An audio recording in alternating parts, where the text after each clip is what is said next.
Hi everyone, welcome back to my channel and welcome to your North Node in Pisces and South Node in Virgo astrology predictions for 2025 for the 12 zodiac signs.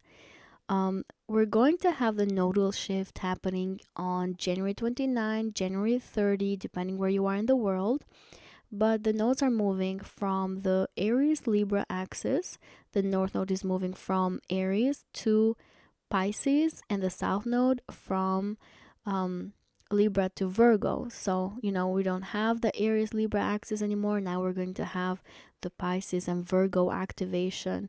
That is going to bring, of course, profound changes and a lot of karmic situations and circumstances that sometimes are outside of us that are going to shift our lives, our perspectives, and cause a lot of changes. What is so special and unique about this transit, though, is that the North Node is actually going to be in a conjunction to Neptune as soon as it enters the sign of Pisces. And of course, whenever one of the nodes is in conjunction to a planet, the other node is in opposition to it. So, of course, we're going to have a lot of activation in our Piscean energy, but also activation in the Virgo energy, too. And as the North Node travels through the sign of Pisces, it's also going to be in a conjunction to Saturn. We're going to feel the energy of Neptune and Saturn, especially in the first part of 2025. I would say specifically from February to May. That is when the energy is going to be the strongest. And then Saturn is going to move into the sign of Aries. But there's going to be a lot of healing. Sometimes deceit, though, because these planets reflect on either on the higher vibration or the lower vibration. And then we're also going to have a lot of discipline, but also sometimes pessimism with these conjunctions. But I don't want to get too general here. Of course, it's going to depend on your personal chart and in the houses also that I break down for the 12 zodiac signs. So I focus a lot on these conjunctions in this video, and I also focus on the eclipses that we're going to have in this axis. The first total eclipse, sorry, I'm doing the intro last, but the first total eclipse is actually going to be a lunar eclipse on March 14 of 2025, and this is happening at 23 degrees in the sign of Virgo. So we're going to have the activation of the South Node first, and then the next total eclipse is also going to be lunar eclipse at 15 degrees in the sign of Pisces, happening on September 7th. So that's when our Piscean energy is going to be activated. But nevertheless, the North Node conjunction to Neptune and Saturn is going to bring important activations in the areas of our lives where we have Pisces and where we have Virgo. Very, very important ones. So I'm going to introduce you to the breakdown for the 12 zodiac signs. Please remember to share your experiences with the nodes in Aries and Libra, because there's so many people that are going to have these experiences in the houses that you used to have. And so they want to learn from you, including myself. I would love to learn from your experiences too. And also share your expectations on how you think this energy is going to unfold now for you. If you want to show some support, remember to like, subscribe, and do all those nice things. Please remember that I'm a Western astrologer and I follow tropical zodiac. Keep with you whatever resonates and drop the rest. This is a general reading. But anyway, let's start now with the 12 zodiac signs. Hello, dear Aries suns, moons, and risings. Welcome to your North Node in Pisces and South Node in Virgo astrology predictions for the 12 zodiac signs. You're probably one of the signs that is going to feel this shift the most, because the North Node has been in your sign for a year and a half.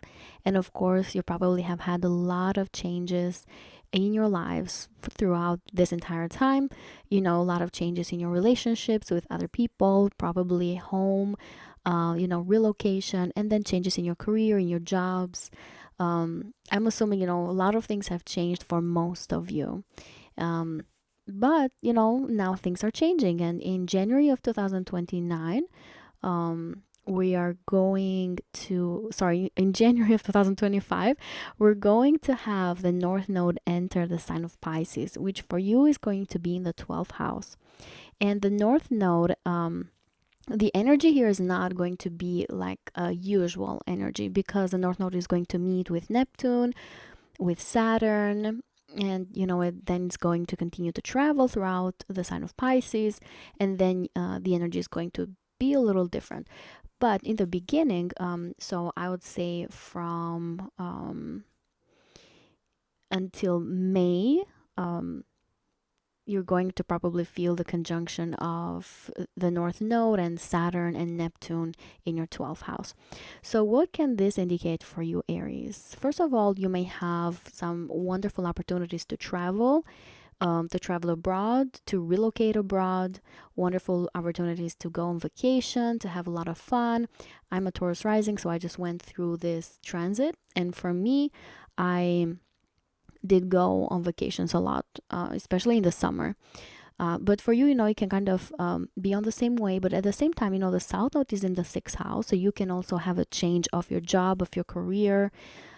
Maybe go to some place that is filled up with people that are quite like kind of karmic to you. That can help you grow in a way and can challenge you too. So changes in job, changes in career, opportunities for vacation. A lot of you are also going to change your mindset and perspective when it comes to spirituality and how you do meditation, how you connect to God, to other dimensions, to the universe also. You may also spend some time in isolation or feel more comfortable being alone, like being in your own world, and even researching things kind of behind the scenes and hidden from other people, from the public eye. And like I said, the North Node is going to be in conjunction to Neptune. And where the North Node is where we basically become very obsessed with, or like we become hungry for. We tend to put a lot of effort in that area of our lives that where the North Node is. And this conjunction to Neptune, it simply amplifies this energy so much more, because Neptune rules the sign of Pisces. It is in the sign of Pisces at this time, and it is at like 27 degrees when the North Node enters the sign of Pisces. So all of this is going to be amplified, and you'll have this desire and hunger to do all of these things kind of in a more obsessed way, but you will have the desire to do so. So it may feel a bit more comfortable than not. Now, like I said,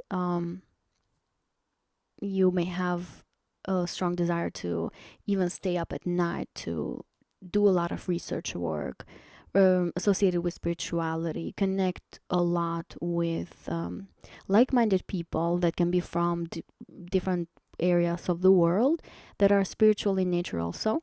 And nowadays that's definitely way more easier to do than before, so you can also feel very prone to do that. But at the same time, you may go to temples, you may have this desire to go to sacred places and expand your spirituality. At the same time, you may have this strong desire to take care of your mental health, to heal from emotional traumas. Some of you are going to dive really deep into healing karmic ties or karmic generational things that have been inherited to you in one way or another. And you may heal a lot from these things, because the higher octave, the higher energy of Neptune is healing. After all, it's like divine love.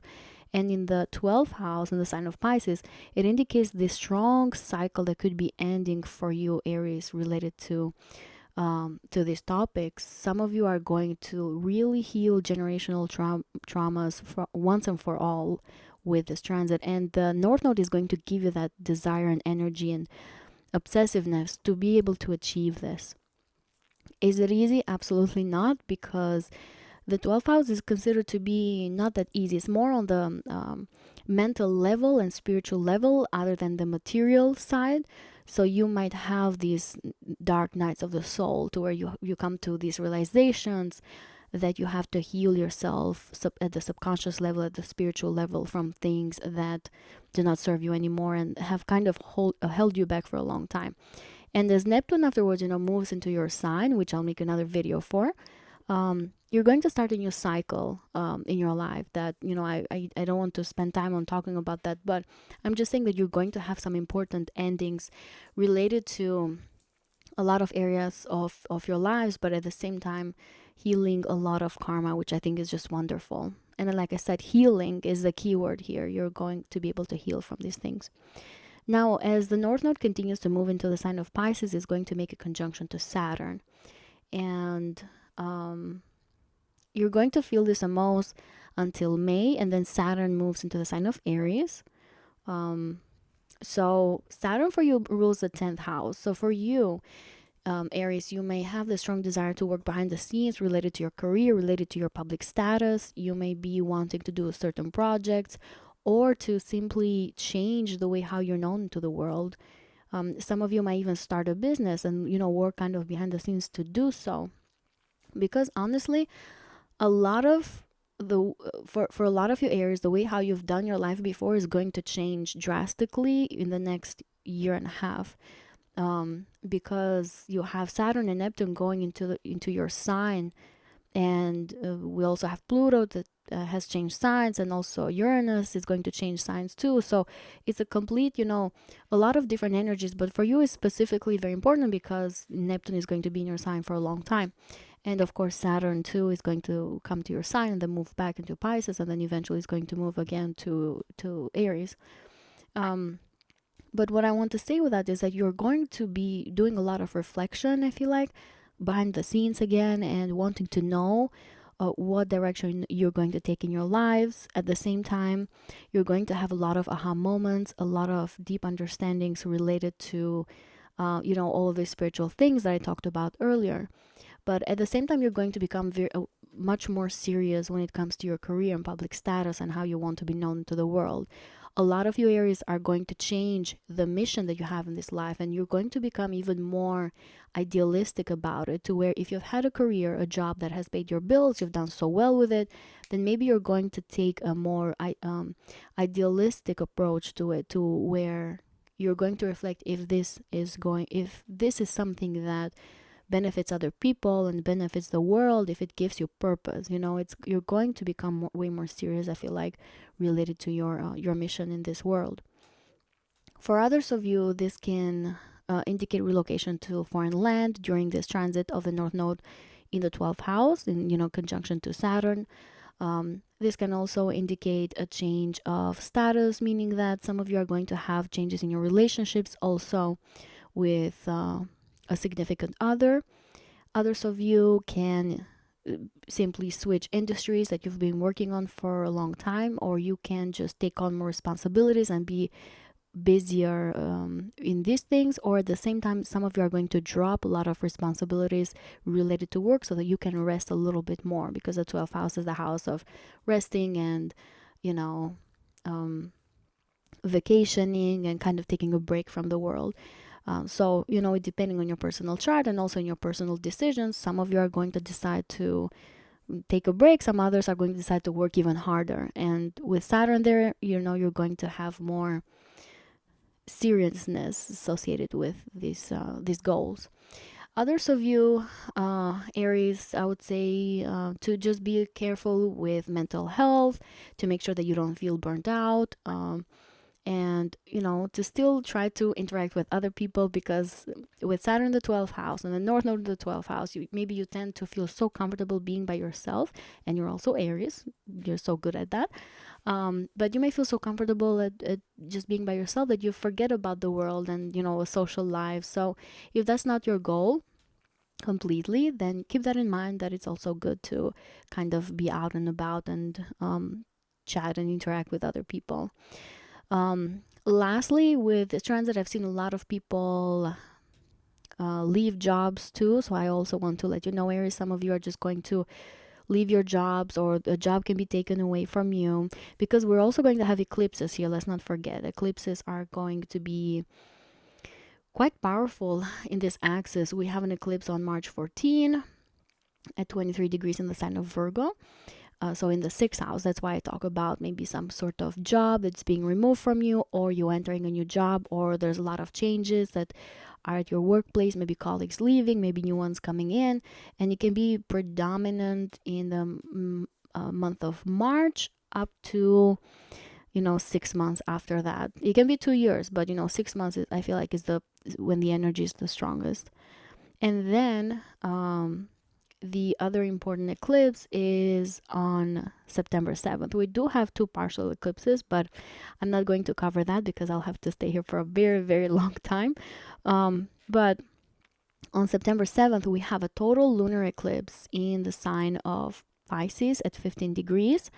And that can indicate, spiritual people that can come up for you, karmic people in nature, or situations and circumstances that are outside of your will that change the way how you view spirituality, that can bring you a new job or remove you from your job, or give you opportunities to travel abroad, to relocate abroad, to meet people from foreign countries and faraway lands, or to meet people that have more difficult situations in their lives, and you kind of interact with them, learn from them, and you take on this spiritual journey with these individuals with that Piscean energy and Neptune there too.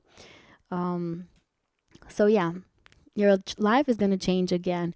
And that is a sentence that I've said for a while, because the North Node has been in your sign, so you've changed a lot since so many things have happened. Like we had that eclipse in April in Aries, and I told you your life will change, and it's going to continue to do so, but it's going for everyone, because we have these generational planets that are changing signs, and they're causing huge changes for everyone around the world. The world is probably not going to be the same in 2 or 3 years, and I'm excited about it. We chose for a reason to be here at this time, so we better take suck it up. This is what I have for you, Aries. I wish you the best of luck next year. Please let me know in the comments, how did North Node in your first house go? I know that there are so many people that would love to learn about that, people with Piscean placements that are going to have that transit now. So please share with us your experience. There's so many people that read them, and I always read them. And let me know if you're excited about this new transit. How do you think things are going to go? Please show some support, like, subscribe, and I wish you the best of luck, Aries. I'll see you on the next video. Hello, dear Taurus suns, moons, and risings. Welcome to your North Node in Pisces and South Node in Virgo astrology predictions for 2025. We're going to have the North Node entering the sign of Pisces on January 30 at midnight Eastern Standard Time. So, for the exact time, make sure to adjust it to your time zone. But a lot of you Taurians are going to have a lot of wish fulfillment around this time. And that is because the North Node is entering the 11th house and meeting with Neptune. Neptune is the ruler of the 11th house for you. Neptune is very strong here, very powerful. And the North Node gives you this desire and this obsession to have a lot of wishes come true, and you're also going to have some kind of divine intervention to make this happen, because that's the higher octave of Neptune. That's how Neptune works. So for some of you, you may have even karmic events that are outside of your own will that can make a lot of wishes come true, and a lot of desires and dreams that you have maybe hoped for and also worked for coming true and coming to reality and being materialized around this time, which I think is a wonderful news, right? Taurians with with Saturn in the 11th house has not been an easy energy. And I know that because, a lot of hard work has been put into achieving long-term dreams and goals for the future. And then the square to Jupiter has also brought the vision and the optimism for a lot of you, but also the desire to work very hard to achieve those things. And for a lot of you can even be tied to financial rewards, because the 11th house is still a financial house. It's the house that we receive financial rewards after the hard work we've done. So that with that being said, a lot of you Taurians at the same time are going to have a lot of financial rewards that are going to be completed and achieved with the conjunction of the North Node to Neptune. And you're going to feel this energy the most from February to May. And then in May, the conjunction to Neptune is also going to overlap with the conjunction to Saturn. And then Saturn moves into the sign of Aries.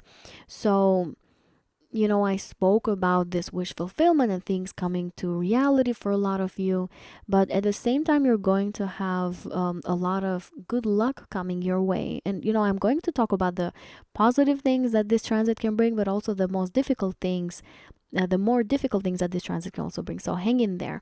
But, it can also bring a lot of good luck and good karma because Saturn is the ruler of your ninth house, that in ancient astrology is the house of good karma. So with a North Node here, again, the North Node, the nodes are quite karmic in nature. You can have a lot of situations coming your way that bring some kind of reward for you, for the hard work you've done, and for the past deeds that you've done in past lifetimes, and all that also in this lifetime. The transit of the North Node in the 11th house can also talk about some important healing related to friends and groups of friends. If you've been hurt before, betrayed before, disappointed from a certain friend or a group of friends, then you might have this desire to heal this kind of friendship with the other person. Or it could be that this individual can be completely removed from your lives. A lot of Taurians are going to have friends leaving your lives with the North nodes here, because the eclipses are going to happen in this axis, the 11th house and the 5th house too. And I'm going to touch the 5th house here in a minute. But you can have individuals that are leaving, that maybe they move far away, something happens in their lives, and these are circumstances that are outside of your personal will. So you can either have some type of important healing and closure with these people, or they are just completely removed from your lives. The conjunction of the North Node with Saturn can also indicate some sort of wish fulfillment related to citizenship, residency, foreign travels, going to some foreign country. Some of you may have the opportunity to travel abroad and to go somewhere where you've wanted to go, because this is happening in the 11th house. Others of you may really put in the work to complete and to make your dreams come true, like I said in the beginning, but you may work even harder after the North Node goes in conjunction to Saturn. Especially in the first part of 2025, you're going to feel this energy the most. And then Saturn in May is going to move into Aries. So you're not going to feel Saturn as much here. And then you're going to feel the North Node as it continues to travel, further away from Saturn and Neptune. But at the same time, the North Node is in the 11th house, the South Node is in the 5th house. So this can indicate opportunities to meet new people, to meet individuals that are going to kind of change your perspective. These can be people that change your belief systems. These can be individuals that are hardworking people, that are mature in nature, and they can also advise you too, because we have the opposition of the South Node to Saturn, the opposition of the South Node to Neptune. Saturn rules the 9th house for you, Neptune rules the 11th house. So a lot of opportunities to interact with people that can change your beliefs, that can teach you things, that can advise you in a lot of things. They can even advise you in how to fulfill your long-term dreams and goals for the future. For others of you, the South Node can bring, in the 5th house, can bring people, romantic individuals that are karmic in nature, that maybe come from past lifetimes, or that pick up in certain energy, that come into your lives, and they teach you, a few things at the spiritual level, at the soul level. This can also indicate opportunities for spending time with your children. Some of you may feel like you want to be more social and you want to be more out with friends than to be at home with your kids if you have children. But others of you may feel like you want to heal certain relationship with your children, with your kids, and you kind of want to take things a bit more seriously with them, and also to advise them and be there to counsel them when they need it. For others of you, this transit can also indicate Picking up on old hobbies and creative skills and abilities that you used to have before in this lifetime, or that you used to have in past lifetimes, kind of using the creativity and hobbies that you have to make some sort of wish fulfillment, and to make some sort of dream come true that you've been wanting to achieve for a while now. So a lot of you are going to use your creative skills to have a lot of things, come be materialized and come to reality. I feel like for Taurians, this energy could be more on the positive side than, for some other signs, which is a great thing. So if you have been wanting to achieve something for a very long time, just know that Neptune is in the last degrees of the sign of Pisces, and then it's going to enter the sign of Aries. So this is really a wonderful time to work really hard on what you want to complete and what you want to wish to fulfill, because Neptune is very strong, of course, in the sign of Pisces. And it is very strong, even stronger with the conjunction to the North Node. Now, let's talk a bit more on the difficult side of the energy. Where the nodes are, it's intense. It's not that it's all rainbows and unicorns. And the energy is very intense because this is karmic energy. And these are situations that are outside of our personal will. And eclipses are also going to happen in this axis too. The first eclipse is going to happen, for example, on March 14 at 23 degrees in the sign of Virgo, so in your fifth house, which can indicate, this is going to be a lunar eclipse, which can indicate that you're going to have, some sort of hobby and creative ability coming back to you, or some sort of entertaining yourself, maybe going back to the same bars that you used to go to, or the same golf club you used to go to kind of entertain yourself and have more fun. So you have some things coming back to you. And for others of you, though, you may have a certain hobby or creative skill kind of removed from you, to maybe you don't have time to do it anymore. There's some life circumstance that removes that from you. So it can be like you can go either way. Either something is added to your life, or to your lives, or something is removed. This can also indicate one of your children maybe is going to leave your home. Maybe they go to college, maybe they go to school, maybe they get married. They want to move in with their partner. So you may have some child, one of your children leave your home with this eclipse, or the other way around, to where you have an unexpected child that is someone that you have a soul connection with from past lifetimes. Because like I said, we have the nodes here. Some of you Taurians are going to have children with around this time, like for 1 year and a half, you have the possibility and opportunity to do so. And this can make you very responsible too, or better say more responsible, because you still have Saturn in the 11th house. And for some of you Taurians, if you've been wanting to have children, that this eclipse can indicate that wish fulfillment coming true, that you're finally going to have a child. For others of you, the eclipse in the fifth house can indicate a romantic partner that shows up in your life, that can feel like you've known that person for a very long time, and you can feel very comfortable around them. Or the other way around, to where if you've been dating someone, then something could be happening in their lives or in your life that removes them completely from your point of view, your life, For others of you, this eclipse can indicate financial rewards too, because the fifth house is still the lucky house. It's a house where you win through risky investments. So some of you Taurians are going to have opportunities to make a lot of money through risky investments. Others of you could, have a few losses there, because Saturn still is a planet of restriction, for example, in the 11th house in opposition to the South Node. So be careful. Don't go too crazy. This is a general reading though, so it always depends on your personal chart and also on your personal decisions. You always have free will to make your decisions. So this is that first eclipse, and then we're going to have partial eclipse in the sign of Aries, which, you know, I'll probably talk about when the time comes.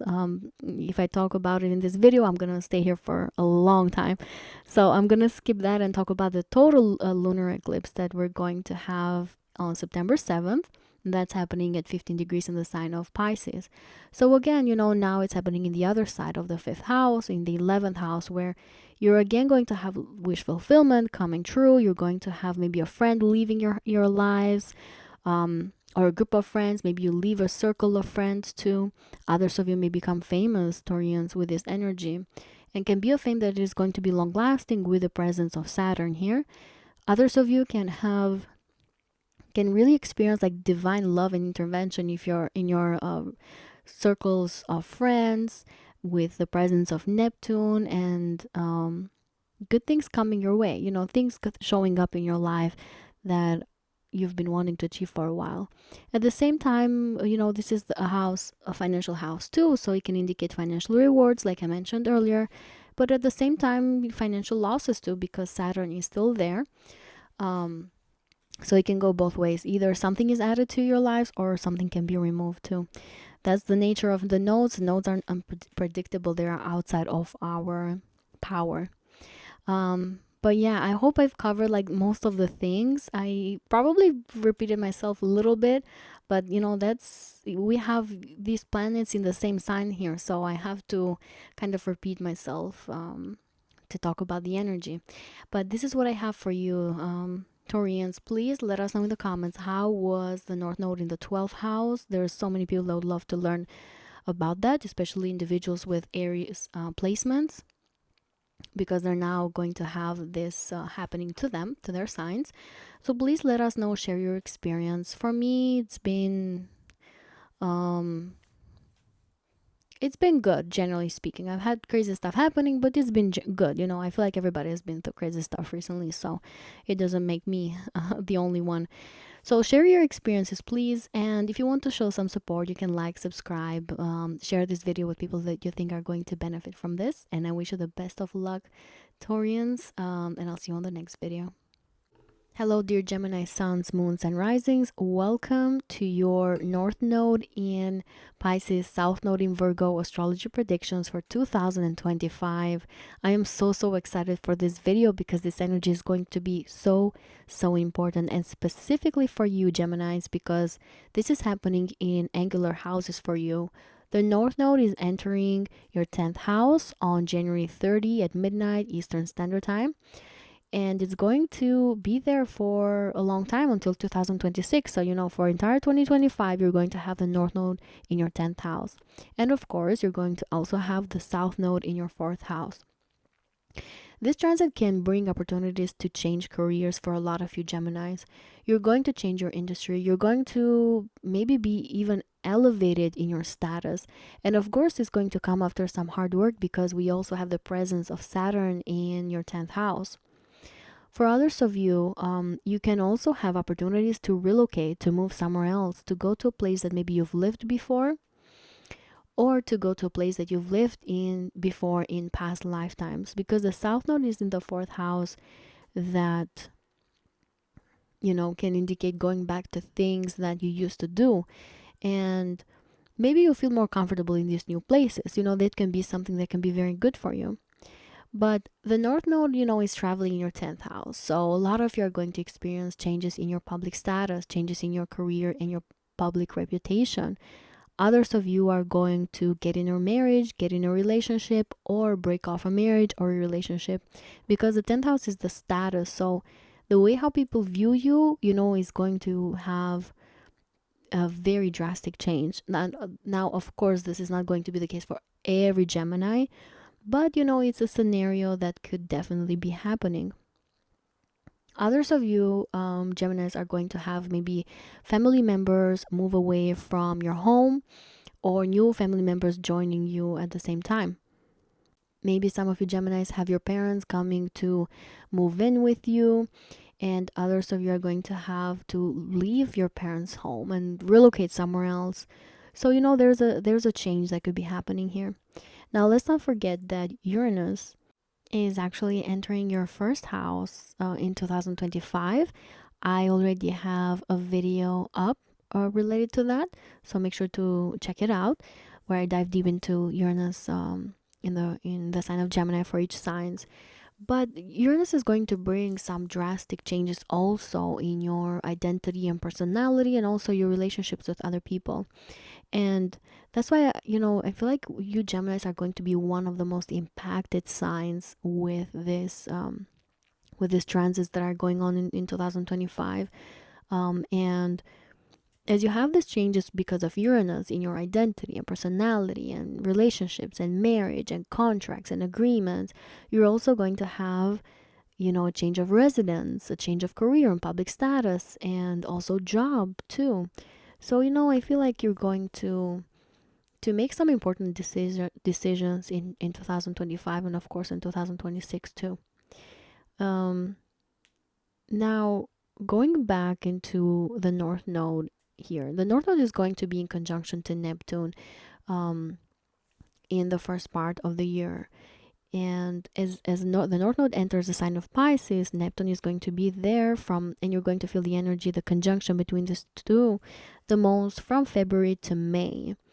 And then in May, the conjunction overlaps with the conjunction to Saturn. So now we have the North Node, Neptune, and Saturn all together in a tight conjunction in your 10th house. And this can indicate a lot of you Geminis coming into power when it comes to your career and public status, because Saturn rules your 8th house. And you can really have some sort of spotlight here. For others of you, it can be the opposite way to maybe you can experience some difficult moments in your public status and also in your career. I don't want to like scare you, but I have to give you both sides of how this can turn out to be. I have to be honest and fair. This transit can also indicate maybe fears and self-sabotaging patterns coming into surface during this conjunction, and it can be a bit visible to other people. Maybe you express it to your friends and to your acquaintances. Maybe you express these fears and difficult moments that could be happening in social media, or you just share with other people questions that you have when it comes to relocating, when it comes to your career, questions that are innocent in nature, that don't indicate any kind of stress, but you're making some important decisions here, and if you have insecurities and fears related to it, you may be more expressive and showing it to the world a bit more than you usually would. This transit can also indicate making a lot of having financial rewards through investments and other people's money, making money through other people's money, making money through shared resources that you have with someone else, with a family member, or with a romantic partner. And this kind of financial rewards that you can receive with this transit can elevate your status in one way or another, and it can put you up there for the long run, because this is a conjunction to Saturn, and the Saturn is a planet of longevity. So, if you receive some kind of financial rewards that come through investments, that can set you up for success for a very long time. And it can also be some sort of wish fulfillment, because Neptune and Saturn together, and I'm going probably to make a video about these two only. Neptune and Saturn together can talk about working hard, Saturn, towards a dream, a vision, something that we feel optimistic about, Neptune. These two together in your 10th house can indicate you achieving some goal and dream that you've been wanting to achieve for a long time, that you've put a lot of efforts on, a lot of work on with Saturn in the 10th house, and now the North Node is kind of bringing some karmic rewards associated with it, to where you fulfill something and you complete something. And you can feel this energy especially when we have the eclipses here. For example, the first eclipse is happening on March 14. The eclipse in the sign of Pisces is happening on September 7th of 2025 at 15 degrees of Pisces. And you can feel this energy of achieving something big in your career around this time. Now, for others of you Geminis, of course, I have to say that the opposite can be happening, to where maybe the career is taken away from you, and maybe you have to enter a new industry while the North Node is traveling here, and while we have the eclipses going on between your 4th and 10th house. For others of you, you can have like um some situation related to your home environment and real estate, especially around March of 2025. We have that lunar eclipse in your fourth house at 23 degrees in the sign of Virgo. So, what I mentioned in the beginning, that you might relocate to some place that you used to live in before, or you might relocate to a place that you've lived before in other past lifetimes and you feel very familiar with in this lifetime. You feel very comfortable in there. You may not understand why, but that's the nature of the South Node. You can also have family members moving away and moving in around March of 2025, up to 6 months after that. So I kind of explained this in the beginning. I don't want to, repeat myself, but you can also have a lot of changes though in your relationships too with other people, because you have this activation in angular houses. So, the nodes are square in your first house and your seventh house. You can have karmic people showing up in your long-term relationships. So maybe you start a relationship with someone that you have some sort of karmic ties with or some soul contract with. Or at the same time, if you've been in a relationship that has not been serving you anymore, then these eclipses or these nodes between your 4th and 10th can indicate the separation with this individual, which you could feel it a bit more maybe after Uranus moves into your first house, after the second part of 2025. So quite intense year, I feel like, for you Geminis. I don't want to scare you off. It's worth it in the long run, trust me. You're definitely going to be transformed.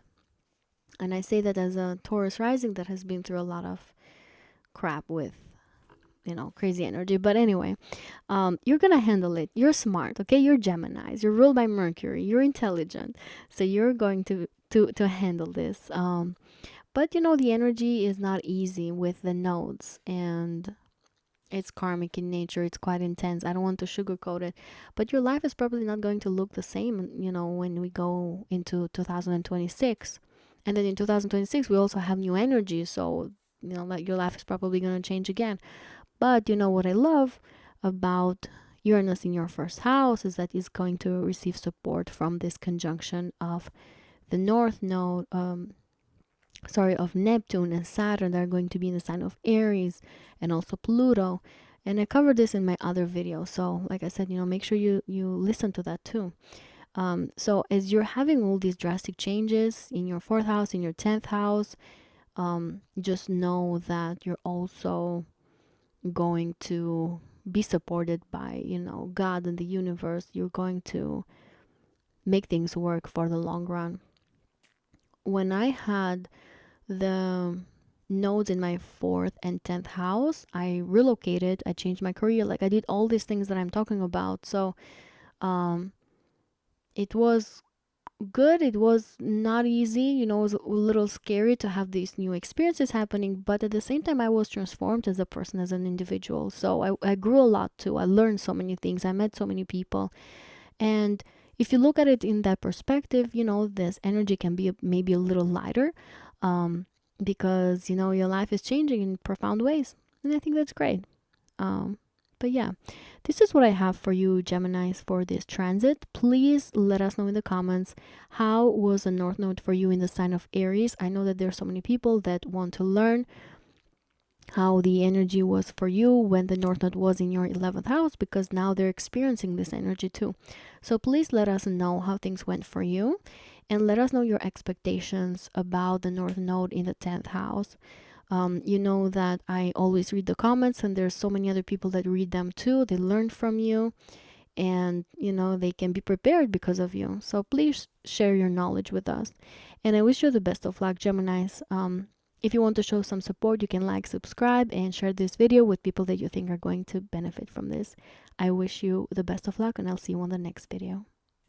Hello, dear Cancer Suns, Moons, and Risings. Welcome to your North Node in Pisces, South Node in Virgo astrology predictions for the 12 zodiac signs. The North Node is entering your 9th house, Cancers, and it's happening on January 30 at midnight Eastern Standard Time. So if you want the exact time, you can adjust it to your time zone. But this is going to bring some important and drastic changes and situations and karmic situations too in your ninth house matters and in your third house matters.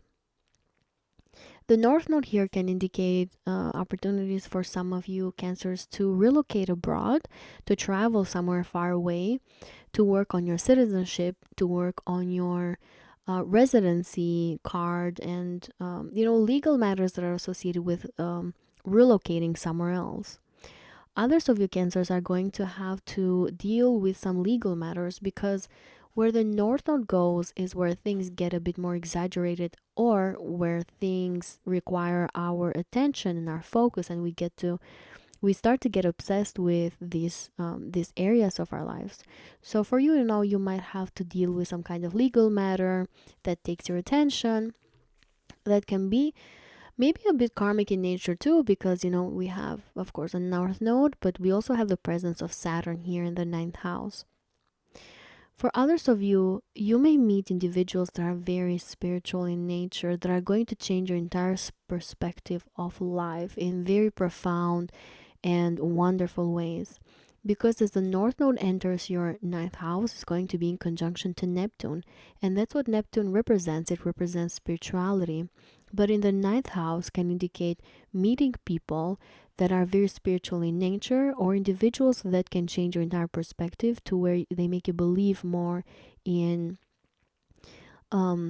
spiritual things, in other dimensions, in religion even, because that's a ninth house thing. These people can change your lives in profound ways, Cancers, and they can become some sort of advisors and mentors to you. And they are, people that you have some sort of karmic promises and ties with, because this is the North Node after all. And these individuals can come into your lives in circumstances that are outside of your personal will. It's not that you're going to meet these people after the work that you've done in the past 11 years, 10 years to get there. No, there can be a situation completely outside of you that brings individuals that enlighten you in very profound ways and remarkable ways, in ways that you're not going to forget for a long time. And another reason, about the long time thing is that Saturn, like I said, is present here, and Saturn is a planet of longevity. So whoever shows up in your lives around this time can be individuals that are going to remain there for a while. They're going to advise you, they're going to be there for you to change your belief systems over and over, and to teach you a lot of things that can be very important for you. Saturn rules your seventh house. So like I said, we have the presence of Saturn here, but not only that, Neptune is going to make the conjunction to Saturn too, and you're going to feel this the most when around in the first part. So from February to May, in the first part of 2025, you're going to feel the presence of Neptune first, and then the presence of Saturn too, in conjunction to the North Node. And like I said, Saturn rules your seventh house, so this can bring opportunities to travel with a romantic partner, to go together abroad, travel to different places, maybe even travel to ancient civilizations, ancient countries that have a lot of old history and ruins and buildings because of Saturn, the presence of Saturn here. Others of you can go on trips that are going to change your spirituality, so maybe go to temples or pilgrimage, or places that have a higher vibration, that have a connection to God, or the connection to the universe, places that do yoga practices, meditations, things like that. A lot of you are going to feel very inspired to do so in 2025. And others of you are maybe going to enter some sort of legal agreement around this time that is in the written form in 2025. You're going to enter legal agreements that can be about anything in your life, because the seventh house, that Saturn rules, is the house of agreements, and the ninth house is the legal matter. So some of you are going to enter a legal matter, or even break a legal matter. Definitely. Some of you are going to break that away, because when we have the eclipses here, eclipses indicate even either adding something into your lives or removing them completely and forever. So some of you are going to even break off marriages, I have to say, unfortunately, or you're going to enter a long-lasting marriage with the presence of Saturn here. Some of you Cancers are going to become spiritual teachers in 2025. You're going to gain a lot of attention from other people, that because they see you as more mature, they see you as someone that holds some sort of authority in spiritual matters, in matters related to religion also, or in anything that you are an expert on, really, because the ninth house is the house of higher knowledge. So some of you are going to become teachers, straight up teachers. You're going to teach a lot of other people related to the knowledge that you've gathered and accumulated in your lives. Others of you Cancers are going to have these opportunities to enter higher education institutions, maybe go to university, get a bachelor's degree, get a master's degree, and you're going to work very hard towards that too because of Saturn. But you can definitely have some sort of wish fulfillment associated with going to higher education institutions. Others of you are going to change your vehicles, change your cars, buy a new car, sell an old car. And at the same time, you may even have opportunities to travel to places that are close to you, to get in the car and go to do some short distance travels with the South Node in the sign of Virgo in your third house.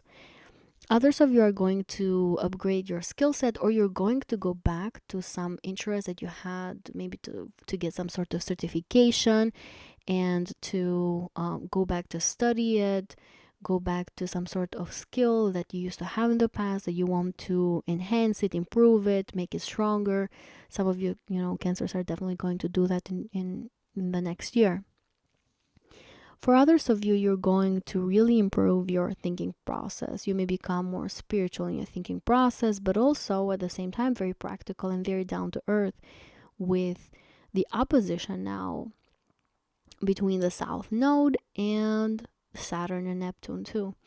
So there is, still activation here in the third house. Some of you may have changes to your neighborhood, maybe due to relocation or due to the travels that you're doing. The immediate environment is in constant change for you. Now, like I said earlier, we're going to have the eclipses here, of course, and the first total eclipse is happening on March 14 at 23 degrees in the sign of Virgo, and is going to bring, maybe opportunities to travel, like I said earlier, or you may buy a new car. That is a third house thing. Some of you may gain some kind of fame when it comes to social media. Others of you with this eclipse here in the third house can have exposure in your writing skills, journaling, publishing, things that you put out there on the internet, things that are publicated to other people and they have also access to it. Others of you are going to go back to journaling with this transit if it's something that you've done before. If it's not something that you've done before, then maybe you feel inspired to start because you feel like it's good for your heart, it's good for your soul. It builds good karma for you. There's a karmic connection here with journaling if you decide to do it. And it can be a good thing because you can really express yourself there in a profound way, but you can understand your soul at a deeper level with so many planets in the ninth house. Your whole life perspective can change too with self-reflection here.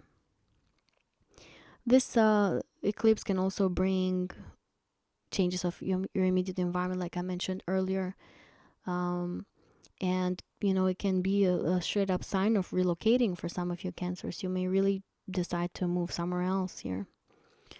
Now the next total eclipse is going to be on September 7th at 15 degrees in the sign of Pisces, and that's when we're going to feel you're going to feel the ninth house very strongly. This can indicate again opportunities to travel abroad, having to deal with a legal matter or to complete a legal matter and have it disappear from your life forever, because where the nodes are, that's where we have karmic situations. Things are either added to our lives or completely removed outside of our personal will. The situations can be happening outside of our control. This eclipse in September can also bring, those gurus and people that teach us, advisors, individuals that give us counsel and teach us about different things in our lives, that share their knowledge, their deep knowledge into different things so that they can benefit us. You can also have some sort of karmic rewards coming your way, Cancers, with this transit, because the ninth house in ancient astrology is seen as a positive house, a house of karmic rewards coming your way. So if you've done good deeds in this lifetime or in past lifetimes, if you've worked hard towards gaining some, profound knowledge and changing your POV of life and the different belief systems, then you might have some karmic rewards coming your way into where you feel blessed, benefited, happy, and more excited about life in general. Now, with the heaviness of Saturn here, maybe it might not feel as exciting, but the eclipse can sometimes remove that impact of the transiting planets. So if Saturn has brought difficulties in your ninth house matters, then these can be lifted off. Even though Saturn is going to be in the last degree of Pisces, so a bit far away from this eclipse, you still have had some sort of heaviness here in the ninth house matters until then. So yeah, I think I've covered the most important things for this transit for you, Cancers. Please let us know in the comments, how was the North Node for you in your 10th house, because there are so many people that would love to listen and to learn about that, because that's their upcoming transit. And also share with us your expectations of the North Node in the 9th house. You know that I always read those comments, and there's also other people that do too. So the more you share, the more knowledge you share, the easier you can make it for other people to know what to expect for their upcoming transit, and to learn from you if they're going to have this new transit going on right now for them. I wish you the best of luck, Cancers. Please, if you want to show some support, you can like, subscribe, share this video with people that you think are going to benefit the most from this. And I will see you in the next video. Hello, dear Leo suns, moons, and risings. Welcome to your North Node in Pisces, South Node in Virgo astrology predictions for 2025. The nodes are shifting into these signs on January 29 or January 30, depending where you are in the world. But they're going to bring a lot of opportunities for you, Leos, to increase your shared resources that you maybe have with a family member or with a partner of yours. Some of you are going to receive a lot of financial rewards that can come through maybe investments, through investing in the stock market, or through alimony, child support, basically the money that you make through other people. For others of you, the North Node in the 8th house can indicate getting some financial rewards because of your partner. So maybe something happens in the life of one of your partner, or I was about to say one of your partners. I mean, I'm not judging, but just saying, if you have shared resources with a family member or with a partner, then this transit can indicate some sort of increased shared resources, some sort of financial gains that could be, quite rewarding for you. At the same time, this transit can indicate a lot of focus on shared resources versus your personal income. Some of you Leos are going to put a lot of focus on how much you're putting in your shared finances that you have with someone else, and how much the other person is putting in. So you're going to have a lot of focus and a lot of work that you're doing on shared resources and finances with someone else. Others of you Leos can become very obsessed and quote unquote very obsessed, and will want to dig very deeply into the occult sciences, into astrology, tarot. You might even meet individuals that deal with the occult sciences, so maybe astrologers, people that do magic, things like that. You might be very prone to meeting these individuals and diving deep into all of these topics and really expand your knowledge and do a lot of research on it too. Because the eighth house is a house that is naturally ruled by Scorpio, so it's a house that gives us that intelligence and strong intuition into knowing where to dive deep to investigate on things and to learn things about any sort of detail that we need to learn about. So some of you can become very obsessed like that, to where you want to spend your hours at night researching things, learning about things. And for some of you, it's going to be for occult sciences, others of you is going to be for psychology, or it can be about any sort of topic that you want to learn more about. Some of your Leos are going to become more active in the bedroom, and you might even have these wonderful experiences with sexuality too, because the North Node, as it enters the eighth house, is going to be in conjunction to Neptune. And Neptune is like the planet of magic. And the eighth house here can bring those magical experiences, unforgettable sexual experiences that you might have with someone else, that is going to make you even, obsessed kind of with it, and you may be wanting to do and redo the same thing over and over with that individual. For others of you, Leos, this transit can indicate healing, drastic and massive healing at the subconscious level, related to your fears and self-sabotaging patterns, related to your traumas that you had in this life and also in past lifetimes. But especially in this lifetime, you may heal from a lot of things, because that conjunction of the North Node with Neptune, and Neptune being so strong here, it rules the sign of Pisces, can indicate that you can come at peace with certain fears and traumas, kind of accept them and let them go. That's Neptune. You let them go and you kind of run away from them. Because they don't serve you anymore. You don't want to embrace the kind of darkness anymore. So you kind of want to remove anything that holds you back and that contributes in the darker self of you, in the darker side of you. And then as, this conjunction also indicates maybe using shared resources for charity reasons, for helping other people out. You may have a family member or a partner that is compassionate to you, or they give some money to you to help you out also. This is like the higher vibration of Neptune. At the same time, Neptune has a lower vibration, which is deceit and lies. So some of you Leos may experience lies and deceits related to shared resources and finances that you have with someone, or it could be that you are the one that is lying to them. So as now the North Node continues the journey into this house, it's also going to be in conjunction to Saturn. And Saturn for you rules the sixth house. So right off the bat, I just want to tell you to be careful with your health, because Saturn rules your sixth house. And then here in the eighth house can indicate maybe a need for procedure for some of you Leos. And for others of you, it can be more on the mental level. Maybe, if you have a lot of stress in your daily life due to your responsibilities, due to your work, your job, just be careful to not to get burned out, and, to tone it down a little bit. Because like I said earlier, where the North Node goes is where we become a bit more focused on. And, you can feel a little bit more obsessed with sixth house matters, with Saturn being the sixth house lord, the sixth house ruler. So, just be careful not to lose sleep over so many responsibilities that you may have going on.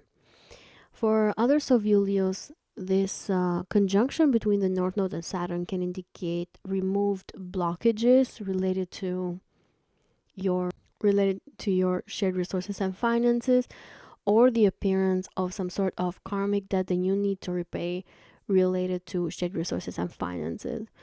And I'm talking about adding and removal, because we're going to have eclipses in this axis of your chart. And the first eclipse is going to be on March 14. It's actually happening in your opposite house, which is in your second house. So some of you Leos are going to really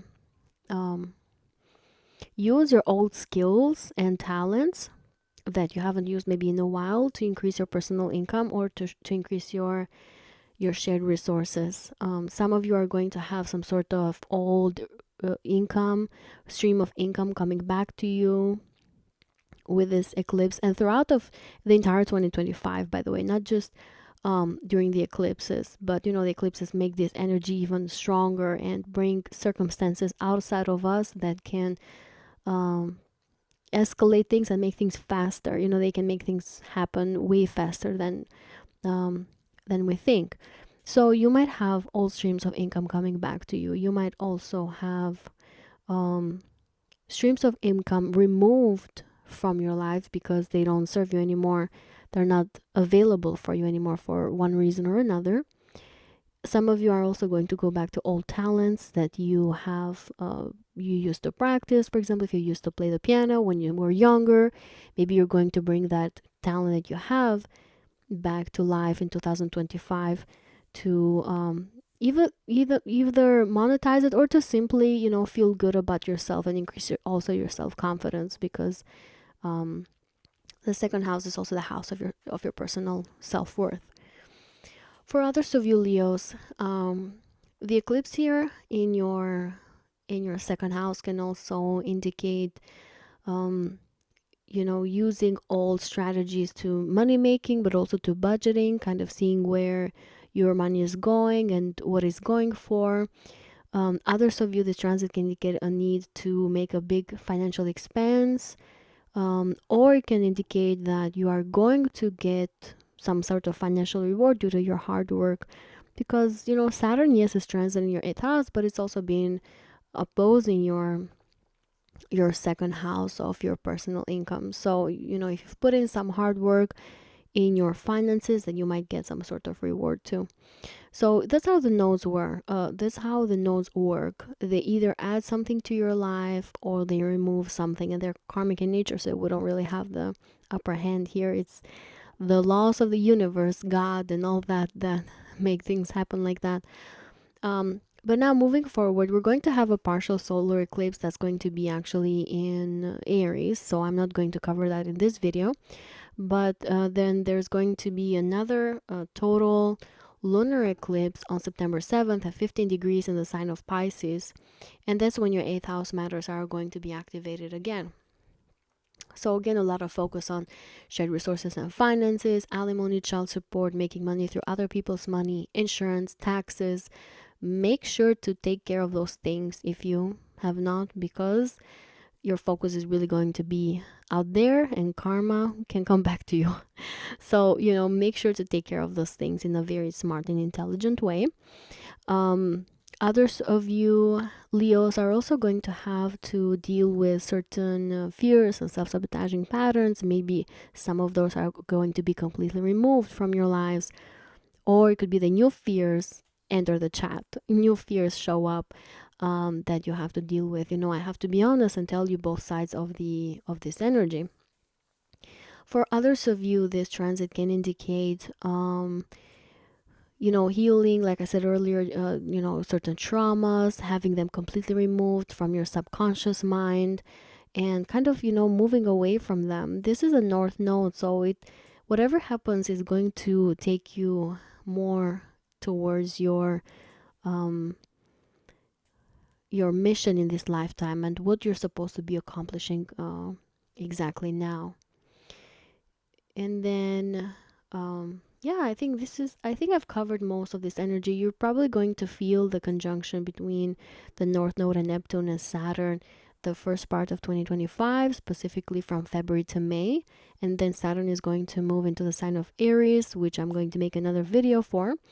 And then the North Node is going to travel by its own, like kind of far away from Saturn and Neptune energy. So, profound experiences for sure. For you, it could be happening more at the psychological level and inner level, than externally. But, this is a financial house, so it may show in the financial world for you. This is what I have for you, Leos. Please share with us how was your experience with the North Node in the sign of Aries in your ninth house. There's so many people that would love to learn from you and understand um, what to expect, if that's what's coming up for them. And at the same time, share with us your expectations for this new transit. Let us know what you think it's going to be like and what you've learned through your personal research and, asking around. um, so yeah, and if you want to show some support, please do so. You can like, subscribe, share this video with people that you think are going to benefit from this. I wish you the best of luck, Leos, and I will see you on the next video. Hello, dear Virgo suns, moons, and risings. Welcome to your North Node in Pisces, South Node in Virgo astrology predictions for 2025. Of course, Virgos, you're one of the signs that is going to be the most impacted. The nodal shift is happening on January 29, January 30, depending on where you are in the world. But of course, you're going to feel the energy very strongly. And the North Node is entering your 7th house. That's where your focus is going to be. The South Node is going to be in your 1st house. What is very special about this nodal shift is that the North Node is going to be in a conjunction to Neptune first as it enters the sign of Pisces. And for you Virgos, this can indicate a lot of healing that you may be doing when it comes to relationships that you have with other individuals. Some of you are going to heal and amend a broken marriage, if you have been in one of those, or a broken long-term relationship. For others of you, this can indicate healing from some sort of disagreements that you've had with individuals on one-on-one, because the 7th house is the relationship that we have with others. The 1st house is our own individuality. So a lot of you are going to heal from these things and kind of remove yourselves from, toxic behavior. Some of you might even let go of a certain relationship that is not serving you anymore, but you may be doing so in a very more like on a peaceful way and in a way that you want to heal, and kind of let go instead of, having drama and things like that. You might decide to let this thing go. For others of you, Neptune in the lower vibration can indicate lies and deceit. So you might have to deal with some sort of lies that can be exposed with a North Node here, that can be related to some sort of long-term relationship or marriage, or simply in your one-on-one relationships with other people. Some of you are also going to have to deal with some sort of agreement that is in the written form that can either set you free and that you feel at peace with, or it can be some sort of agreement that you have to focus on because that agreement maybe does not turn out to be as you thought it was, due to the presence of Neptune here. So it can go both ways. But either way, I feel like a lot of you Virgos really want to heal when it comes to your relationships and also in your personality and your identity.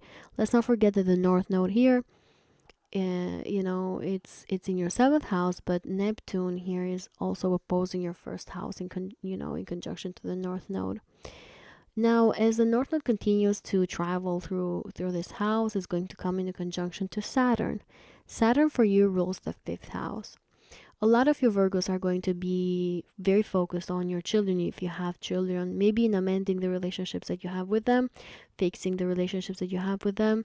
Maybe you're going to discipline your children. Maybe they're going to do that to you. They're going to be more honest with you and let you know that they felt cold in a certain situation, or that they need your help. There's even maybe some sort of karmic situation that you have to be there for them, to help them out because of the presence of Saturn. Others of you Virgos are going to work on these, relationships that you have because of Saturn here. Some of you are going to set boundaries with a long-term partner or marriage partner. And others of you are going to try to make your relationship work with the presence of Saturn here and the North Node. Where the North Node goes is where we tend to become a bit more obsessed and work towards to when we get this hunger to fix things and, make things work. And this conjunction to Saturn is very strong, is very powerful, and it can indicate working very hard towards some sort of relationship or marriage that you have had for a while now. Now, for others of you Virgos, especially when we have the eclipses, this transit can also indicate the removal of a partner from your life. That can be through separation. Maybe you decide to part ways, to let go. Like I said, that conjunction to Neptune, maybe you come at peace that, a certain individual is not good for you anymore and you kind of let them go. And then the eclipse happens here to where that individual is completely removed from your lives. But for others of you, if you decide to keep your marriage, then this transit can indicate that certain karma is removed completely with these eclipses, and or it can indicate that certain blockages can come with this individual that you have to set boundaries with.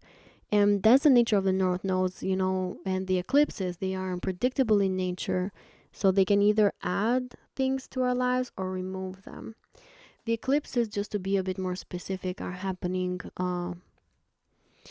in March, and in March is happening actually in the sign of Virgo. But the one that is in the sign of Pisces is on September 7th of 2025, and that's where you're going to feel what you're going to decide with this certain relationship that you have, long-term relationship, marriage relationship, business relationship, or some important relationship that you have with some other individual in your life. Some of you are going to decide to let go of a certain individual, and others are going to decide to bring a new individual in. So speaking of that, some of you Virgos may have opportunities to become boyfriend and girlfriend, to get married with this transit in 2025. And if you decide to do so, it can be long lasting because of the presence of Saturn here. This can be a relationship or a marriage that can feel faded and healing in nature because of the presence of Neptune.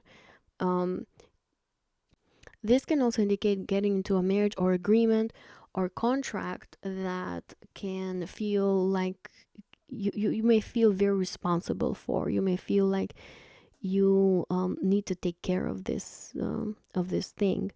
And of course, you're also going to enter some sort of agreements too, or have some sort of agreements be removed from your lives. And these can be any agreements that are in the written form, that are binding to you in one way or another. The first eclipse is in the sign of Virgo in March of 2025, March 14. So it's going to be in your first house, and a lot of you Virgos are going to let go of old versions of yourselves, of old definitions of your personality. You're going to have some sort of reinvention when it comes to your individuality and the way how you express yourself to the world. Some of you are maybe going back to an old identity of yours too. An example for that can be, for example, if you were very sociable when you were younger, and then for one reason or another you became like a loner, not hanging out with so many people, then this eclipse here in the first house can have you go to those old habits of hanging out with people and becoming more sociable. It can make you go back to those skills that you used to have when it comes to your personality and individuality and the way how you connect with other people on one-on-one.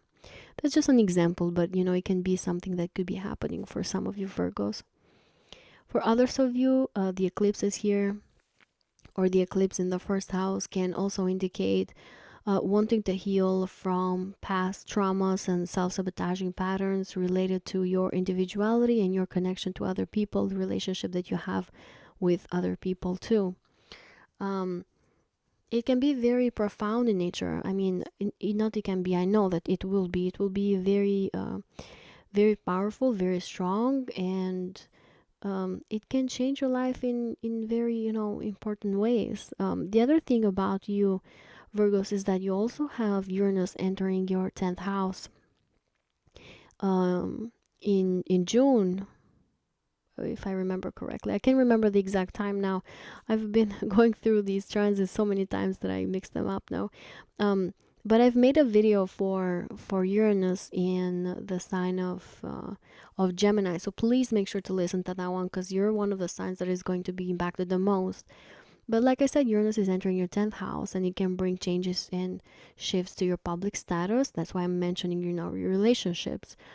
It can also bring changes to your career, public reputation, a change of residence, moving to a new place, changing places. And this can start in 2025 with Uranus in the 10th house is going to last for 6-7 years, but you may feel some important shifts in 2025. And I want to tell you that the nodes are working also in that direction, changing things about your identity and personality, and also your relationships with other people. And then Uranus is doing the work of changing your career, public status, home environment, having people leave your house or enter your house and maybe relocate to. You're one of the signs that is the most affected, Virgos, for sure. One last thing that I want to mention with the presence of Saturn in your seventh house is that Saturn is the ruler of your fifth house. So, I mentioned a little bit, some of you are going to want to amend your relationships with your children. If you don't have kids, you might also have this desire to work towards a romantic partner or romantic interest to turn it maybe into a long-lasting relationship. Get married to them, start a relationship with them. You're going to maybe enter some sort of agreement with that, which means maybe living together, getting rent together, buying a house together. It does not necessarily mean that you're going to all go to get married, but you can start some sort of agreement with a romantic partner that turns your relationship into something more serious. Some of you Virgos are also going to have more fun with your romantic partners too. Maybe have fun in a responsible way, not in the crazy way, because it's Saturn after all. And then others of you are also going to tune into these old hobbies and talents that you used to have before, and you may be expressing them more with some partner. They can be a business partner, romantic partner also. Or you might start a contract that lets you express these creative skills and abilities that you have during 2025. This is what I have for you, Virgos.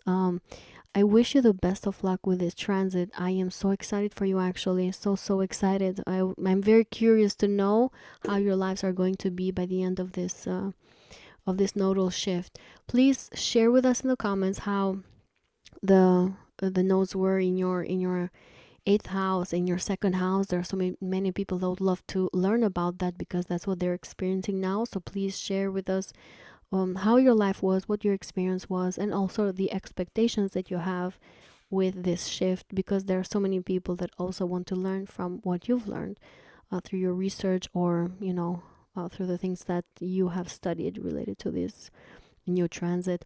If you want to show some support, please like, subscribe, share this video with people that you think are going to benefit from this, and I wish you the best of luck, Virgos, and I'll see you on the next video.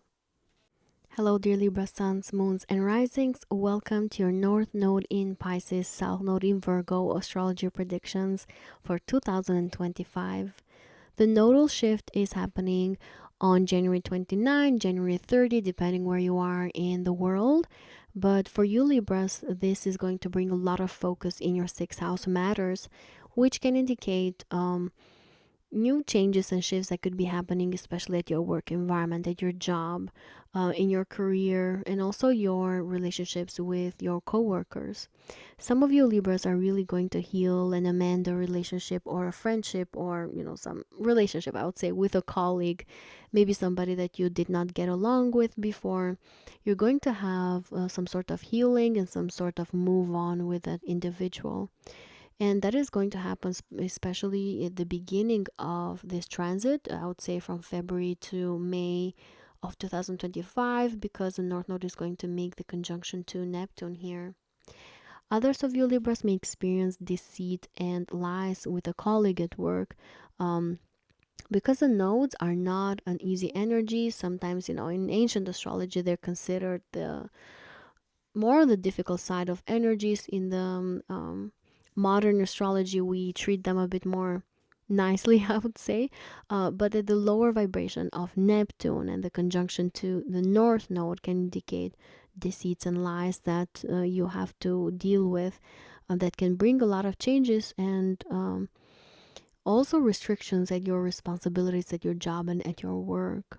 So be careful. I would say, just be aware of this kind of energy that is happening here. Others of you Libras are going to have some sort of feeling of healing in your physical body, in your physical health, in your in your physical health. And I think that's wonderful news. Actually, that's a good news. Some of you may be just having even divine intervention, like some sort of mysterious healing too in your physical body that can be very positive for you. Others of you Libras are going to have enhanced responsibilities of taking care maybe of other people, maybe some sick individual or somebody that simply needs your help. You're going to be at the service of someone with this transit. Others of you are going to have just maybe added responsibilities, having to take care of multiple things at the same time. So that can definitely be the case. And I think it's going to be even more amplified as the North Node travels into your sixth house, and it's going to be in conjunction to Saturn. Saturn here it has probably brought a lot of responsibilities. Some of you Libras have needed to take care of multiple things at the same time, and the North Node here is going to maybe amplify that even more. So some of you are going to take care of a lot of business, a lot of things in your day-to-day lives. Others of you are just going to have responsibilities at work, or the other way around. Sometimes the North Nodes here, especially during eclipse times, are going to remove these responsibilities from your lives, and maybe it can make your life a bit lighter, maybe not. It depends on what you want. For example, if you are in a career or in a job that you want these responsibilities added because you want to prove yourself and you want to be promoted, then maybe having responsibilities taken away is not a good news. But for others of you that has been exhausted at your job and having too many things to take care of, maybe having sort of responsibilities taken away could be very good news because you have less work to do. So, especially during the eclipses, and I'll talk about the eclipses, in a little bit. Especially during the eclipses, you can either have added responsibilities to you or removed responsibilities from you. This conjunction to Saturn can also indicate maybe restrictions that for some of you Libras could be happening due to health issues. So be aware of that. Be careful with that. Others of you can become very serious and responsible in taking care of your physical body, and because where the North Node goes is where we tend to become more obsessed and work hard towards things, and we have this crazy hunger to make things work and make things be very successful. So if you are into taking care of your physical health and being in the right diet and things like that, then you may shift your focus even more into these things to where you become more serious and more responsible with the presence of Saturn in the sixth house. In ancient astrology, the North Node in the sixth house can indicate winning over enemies. Some of you Libras may be experiencing that. Some others of you, because the sixth house is the house of open enemies, that's why. But for others of you, if you have not been good, Saturn can teach some karmic lessons here with the conjunction to the North Node. So be aware of that. Be careful with that. Make sure to be ethical. That's how Saturn probably wants all of us to be. Have good morals and you should be fine. But, I have to tell you both sides of the energy, and the rest will depend on you, on your personal chart, and also on your personal decisions. Now, as the North Node moves into or travels through your sixth house, the South Node, of course, is in your 12th house. So we also have to focus on that.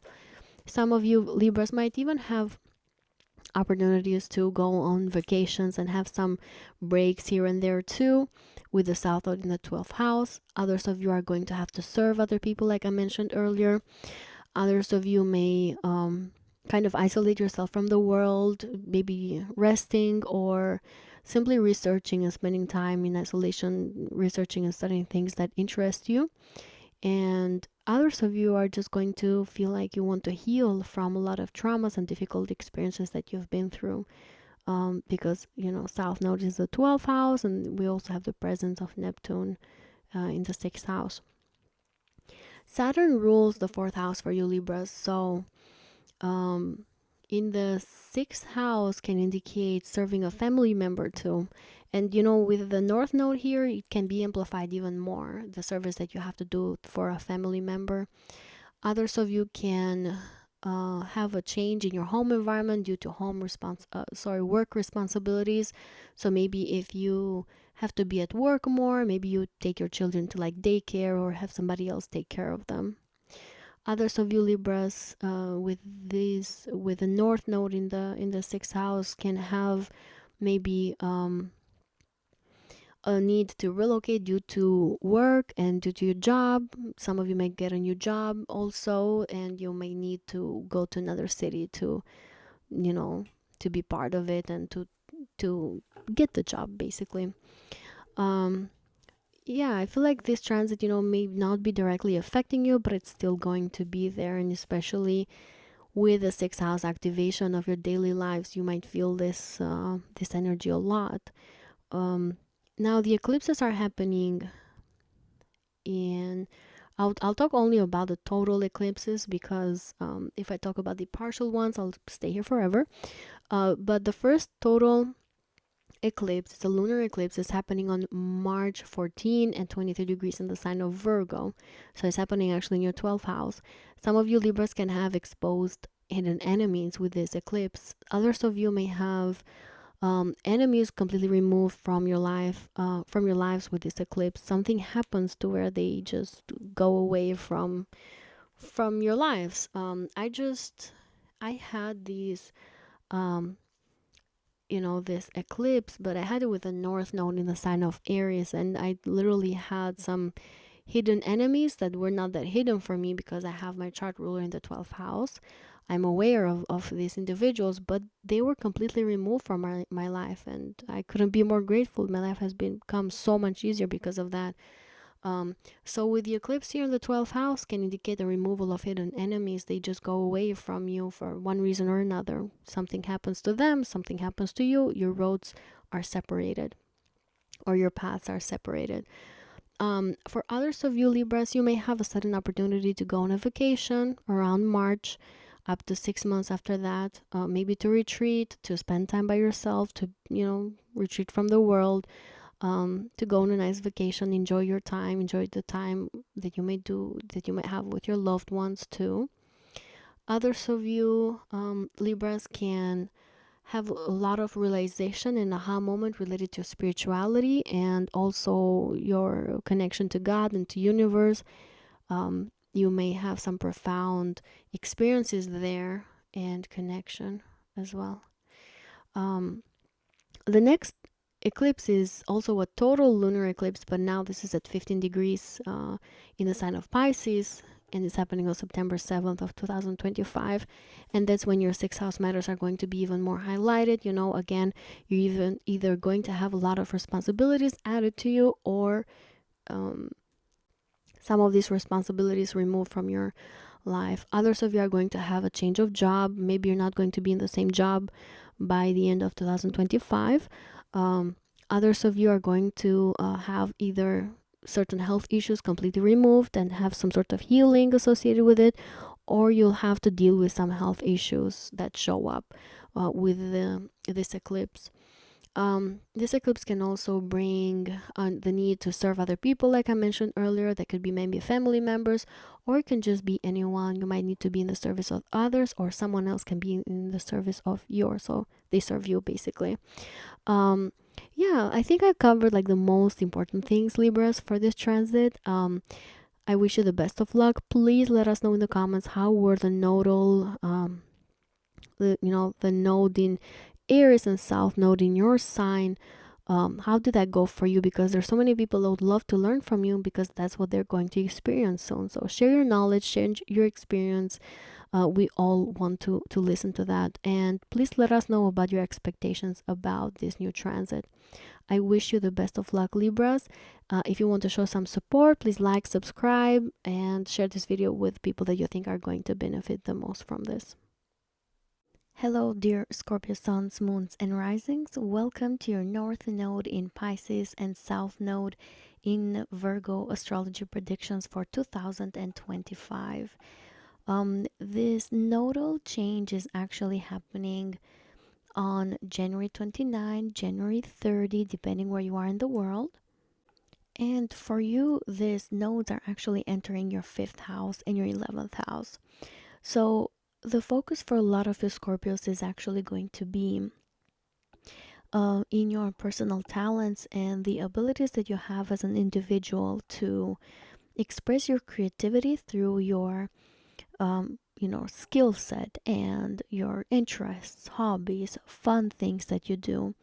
And as the North Node actually moves into your 5th house, it's going to be in a conjunction to Neptune, which can really create like a portal for a lot of you Scorpios to use your personal creativity and to tap into other dimensions and to the source to absorb as much spiritual power as you need to turn into the reality and to manifest your creative skills and abilities, to bring them into the world, to do something that can even surprise other people, to do something that is good for your soul too, that brings you personal joy, personal happiness, because the 5th house is the house of your joy, after all, is the house of the way how we have fun and the way how we entertain in the world. For others of you Scorpios, though, this transit can indicate a need to take care of your children. You may need to heal some relationship that you have with them with Neptune here. The higher octave, the higher energy of Neptune is healing and maybe letting go of resentment, of grudges, if you have had any of those things happening to you related to your children. On the other hand, though, the lower vibration of Neptune can indicate deceit and lies. So some of you Scorpios may be lying to your children, or the other way around. Maybe they're not as sincere for you. Which way is going to go for you? This is a general reading. It will depend on your personal chart, and also it will depend on your personal actions. Um, the 5th house, where the North Node is also the house of romantic interests and romantic partners. A lot of you Scorpios will have opportunities to meet people that can be karmic in nature, but they can be good for your soul. And you may have to you may have the opportunity to go on dates, to spend time with them, to have fun with them, to go for drinks, to entertain yourselves in one way or another. But for others of you Scorpios, Neptune here can also heal you from any traumas that you may have had in the past related to dating, related to um, you know, being out there in the market, quote unquote, to meet new people and to create some sort of romantic relationships with others. You're going to experience some healing here and maybe letting go of negative experiences that you may have had in the past with the conjunction of the North Node um, to Neptune. This transit can also bring individuals that are magical to you. You can have these beautiful experiences with these people that or one person, maybe just one person, romantic partner, romantic interest, that can feel magical in nature, that can feel like it is very healing, very light in energy.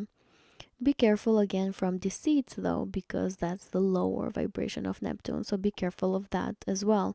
And Neptune is very strong here in the sign of Pisces. Um, but you can also have some beautiful, memorable experiences with some, romantic interest. And this can be um, people that you date for a while, that you flirt with as well. It can bring some good memories here.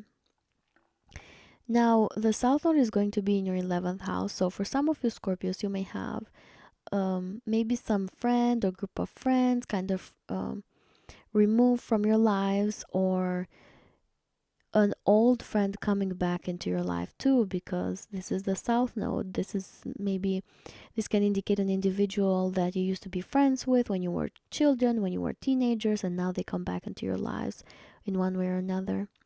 Others of you Scorpios, maybe you are reassessing your long-term dreams and goals for the future in 2025, and doing so in a way that you bring these old goals back to your life, and you go back to old dreams that you used to have before. If it's not for this lifetime, maybe it's goals and dreams that you are bringing into this existence from past lifetimes and you're so familiar with. Maybe you don't understand why, but these goals and dreams are very comfortable for you, because they've been inherited in your soul level from your past life's experiences. Now, as I said, the North Node is going to be in conjunction to Neptune initially, and then as it travels through your fifth house, it's going to meet Saturn. And Saturn here is disciplining, quote unquote, a lot of you Scorpios in the way how you date, and how you are consistent in your romantic interests. A lot of you Scorpios are not ghosting people anymore. That's a good thing, no? um, with um, with Saturn here, some of you are becoming more disciplined and more mature in your romantic lives and in your dating style. Others of you Scorpios with this conjunction can also indicate the need to become more responsible for the lives of your children and taking care of them. At the same time, this can indicate your children becoming more responsible of taking care of you, which I think is can be a very good thing. Um, at the same time, though, this transit can also indicate having, some sort of pregnancy. You or your partner can get pregnant, and this pregnancy can kind of make you more responsible and more serious about parenting and becoming a mother or a father. It can bring more responsibility here. Others of you Scorpios, I'll just throw it out there in the ocean.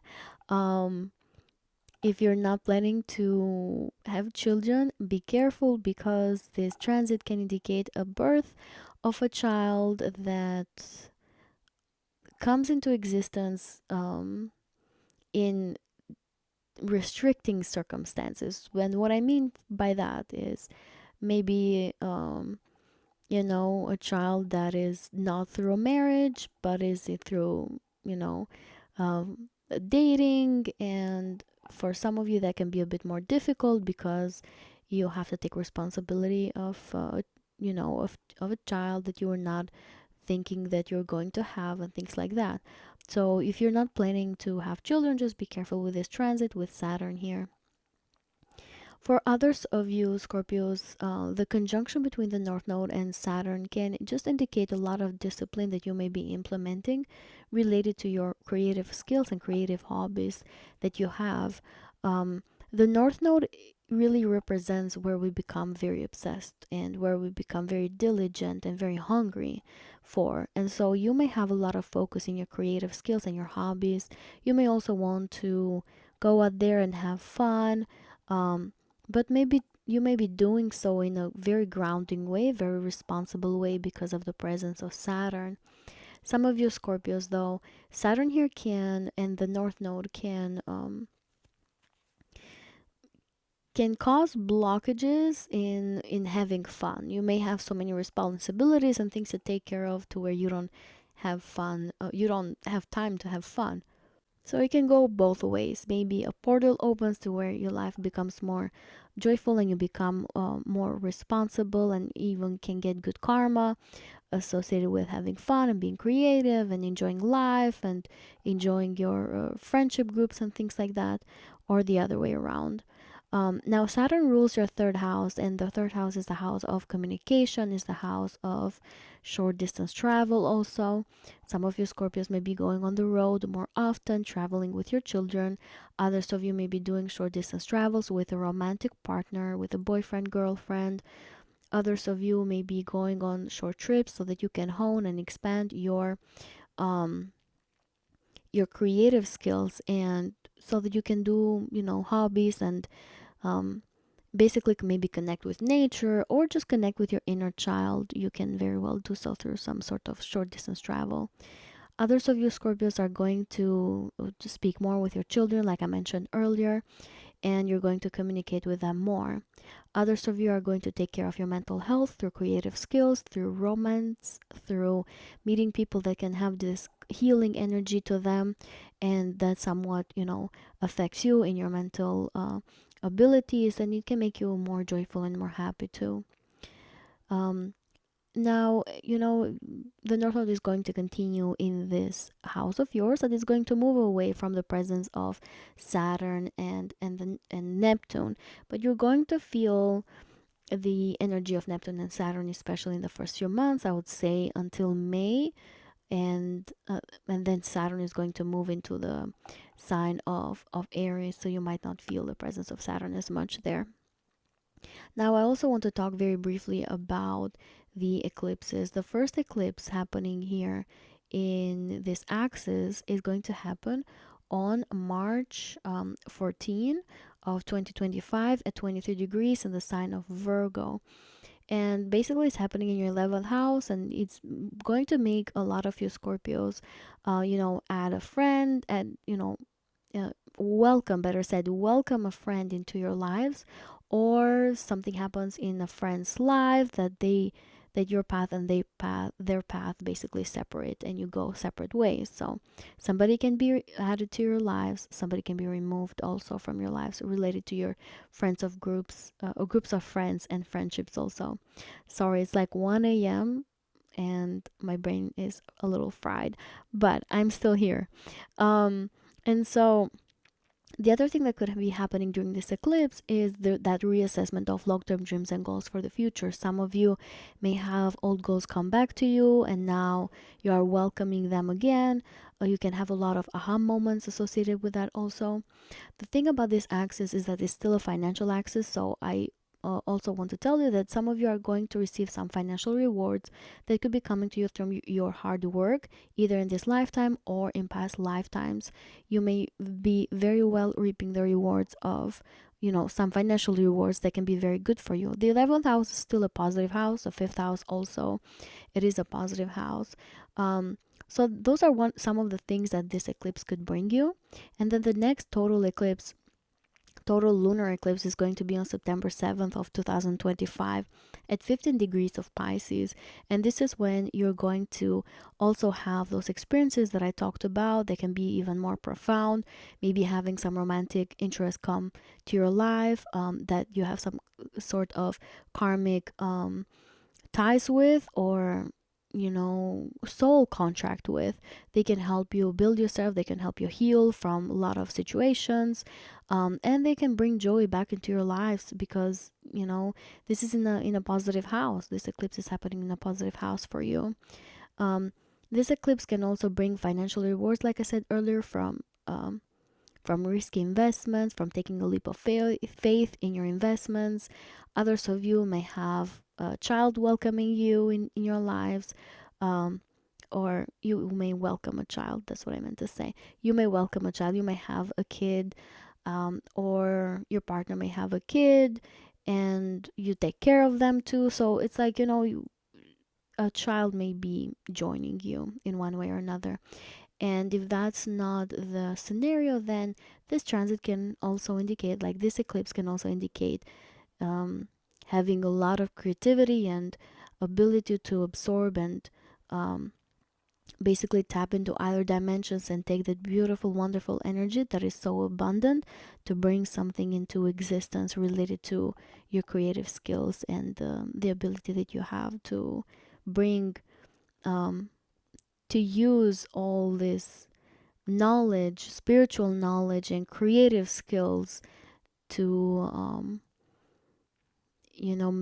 bring it to existence, and to also bring joy for your soul. This is good for your soul. That's the fifth house. But this is what I have for you, Scorpios. I wish you the best of luck on this transit. I feel like this may be more on the positive side for you, which is wonderful news, right? Hopefully. The presence of Saturn is still there, and Neptune also. And the nodes are quite intense. I'm not going to sugarcoat it. The energy may not feel as light always, but compared to other signs, this can be a bit better for you than the others. But I wish you the best of luck. Please share with us how your experience was with the North Node in your sixth house, because there are so many people that are going to experience the same thing, and they really want to learn from you, including myself. So please share that with us, and at the same time share your expectations for this new transit. What do you think is going to be for you? If you want to show some support for my work, please do so by sharing, liking, subscribing. I really appreciate anything that you do for me. I wish you the best of luck, Scorpios, and I'll see you on the next video. Hello, dear Sagittarius suns, moons, and risings. Welcome to your North Node in Pisces and South Node in Virgo astrology predictions for 2025. The nodal shift is actually happening on January 29, January 30, depending where you are in the world. The North Node is moving from the sign of Aries into the sign of Pisces. So from your 5th house to your 4th house, and the South Node is moving from your 9th house to your 10th house. So, or sorry, from your 11th house to your 10th house. So what can this indicate for you, Sagittarius? You are one of the most impacted signs here because the North Node is in an angular house for you, and you may experience a lot of shifts, a lot of changes related to your home environment and also to your real estate. Some of you Sagittarius are going to relocate. You're going to move to a different city, a different country, a different house, a different apartment in the next 1 year, 1 year and a half. Others of you are just going to experience a lot of shifts and changes in your home environment, meaning that maybe you're going to renovate your home, going to beautify it. Maybe some of you are going to redesign it, and you're going to be a lot focused on your home environment. Where the North Node goes is where we become a bit more obsessed and focused on. We have this certain hunger to make things work, and we can never get enough of that thing. And for you, this is happening in 4th house. So definitely taking care of your home environment. But for others of you Sagittarians, this transit can indicate a need to serve maybe your parents or to take care of them, because as the North Node actually enters the 4th house, is going to be in a conjunction to Neptune, which I'll dive in deeply here in a little bit. But Neptune is also compassion and service and taking care of other people. So some of you are going to take care of your parents at the start of this transit, take care of them, maybe heal your relationship that you have with them. Some of you Sagittarians are also going to heal um, your relationship you have with your home country, if you live abroad, or your hometown, if you live far away from where you were born. You're going to heal the relationship you have with these places, and maybe difficult moments that you have experienced in the past. Now you can let go of these difficult memories and kind of embrace and accept whatever experiences you've had in these places. There could also be a lot of healing when it comes to the emotional level for a lot of you Sagittarians because of the presence of Neptune here. And this is the house of your emotional needs. So a lot of you are going to see life and the world at a happier place, at a more optimistic perspective. You're going to embrace, like I mentioned, kind of mentioned already, um, maybe the things that have already happened, you kind of make peace with them and you decide to heal. And this can be very profound, very magical, very beautiful for a lot of you. This can be an experience that you are going to remember for a long time because of the healing effect that it can have. Neptune at the higher vibration is divine love and divine intervention, divine power. That's where God and the universe interfere so that you have this beautiful, magical experience. And some of you Sagittarians are going to have that at the emotional level, at the inner world, which means that you're going to also reflect it outwards. And I think that's very beautiful and profound. Now, the South Node is entering your 10th house. So, some of you are going to have shifts and changes in your career sector. Maybe you change jobs, you change industries. Maybe there's a change in your public status also. Uranus is going to enter your 7th house, Sagittarians, at the second part of 2025. And I already made a video about Uranus. So, please, please, please make sure to listen to it because it's very informative too. But I want to say that Uranus is bringing shifts into your relationships. And I think that goes hand in hand because of these nodal changes that you're having in angular houses, change of home and real estate, and then career and public status. But also Uranus is bringing changes and shocks in your relationships and also your personal identity. So honestly, you can have a lot of shakeups in all directions, which can be exciting, can be a little bit scary, but it is definitely there to give meaning to your life and to give you a new direction. of your entire existence. Now, as I mentioned, the South Node is transiting your 10th house in 2025. And for some of you, this can indicate an old authority figure coming back into your life, coming back to your work, to your job, to your industry. For others of you, this can indicate going back to an old career or an old job that you left for some time. You're maybe considering moving and going back to it again.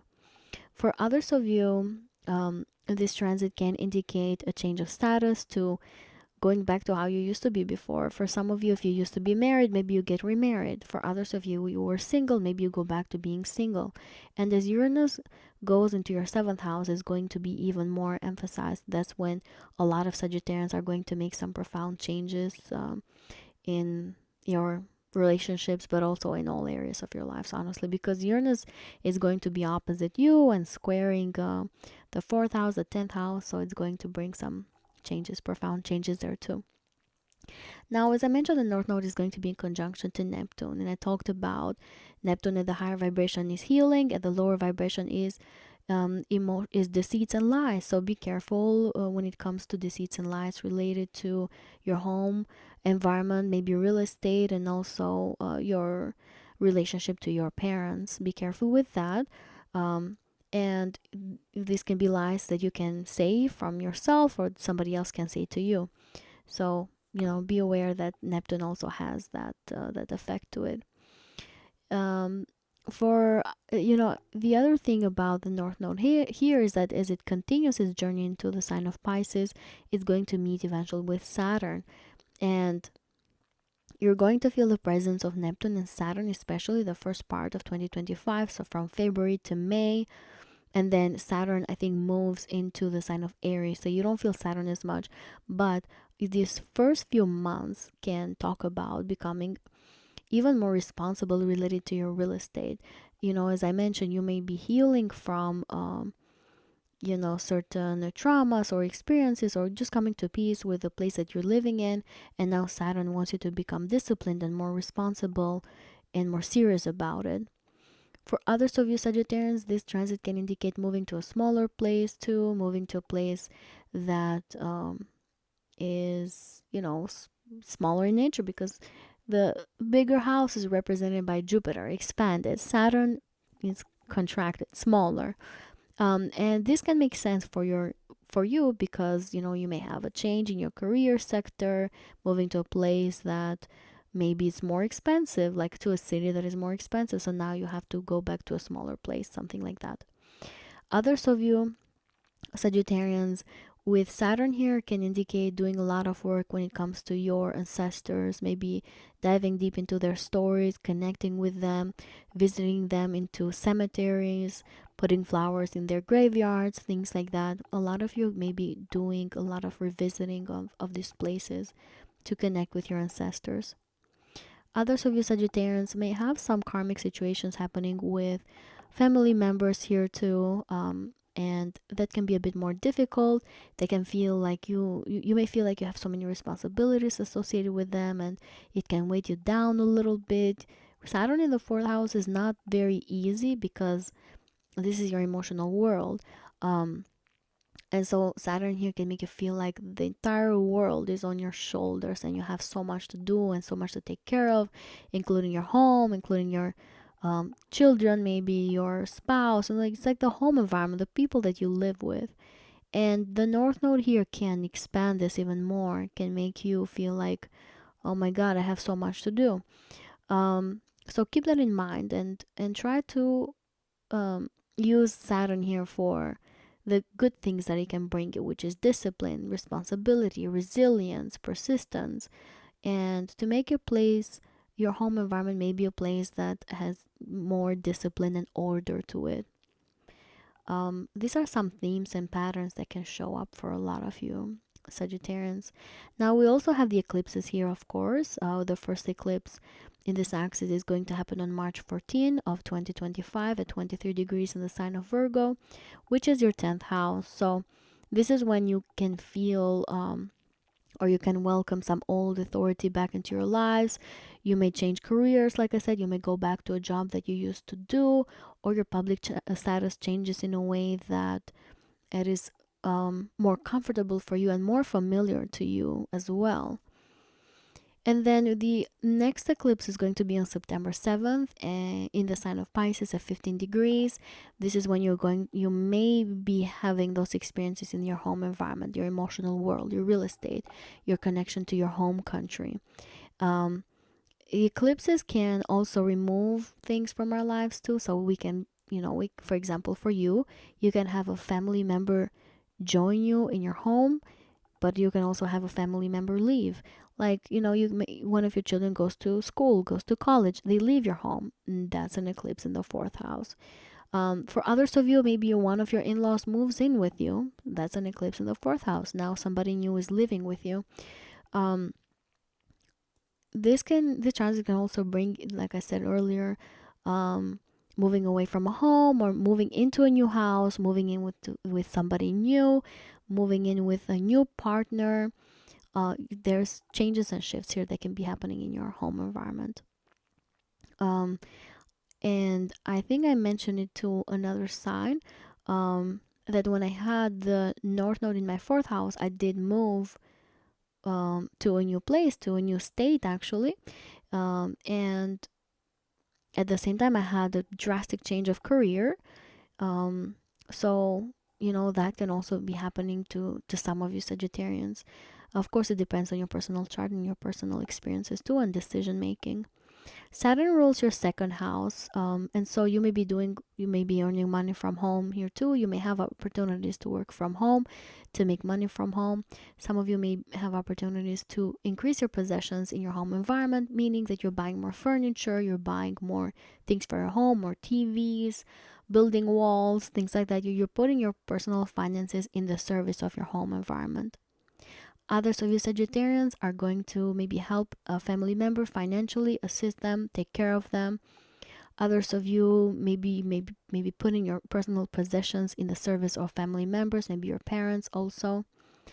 And lastly, some of you may be just spending money in building a new home, relocating somewhere else, and you may do some work also in self-confidence too, if that's something that you've been thinking about, or even not thinking about. There could be situations that come your way that make you increase your self-confidence with this transit. Now be careful. Saturn in the fourth, Saturn in the fourth, and the Saturn being the second house ruler can indicate also a lack of self-confidence. So be careful and don't beat yourself too much. Don't be too perfect. Because Saturn tends to do that sometimes. This is what I have for you Sagittarians for this transit. I wish you the best of luck. Please share with us, how was the North Node in your fifth house? There are so many people that would love to learn from you, because that's what they're going to go through now. So please share your experience. You're definitely going to help a lot of people out. And at the same time, share your expectations for this new transit, for this new shift that is going to be probably very profound for you. I wish you the best of luck. If you want to show some support, please like, subscribe, share this video with people that you think are going to benefit from this. I'll see you on the next video.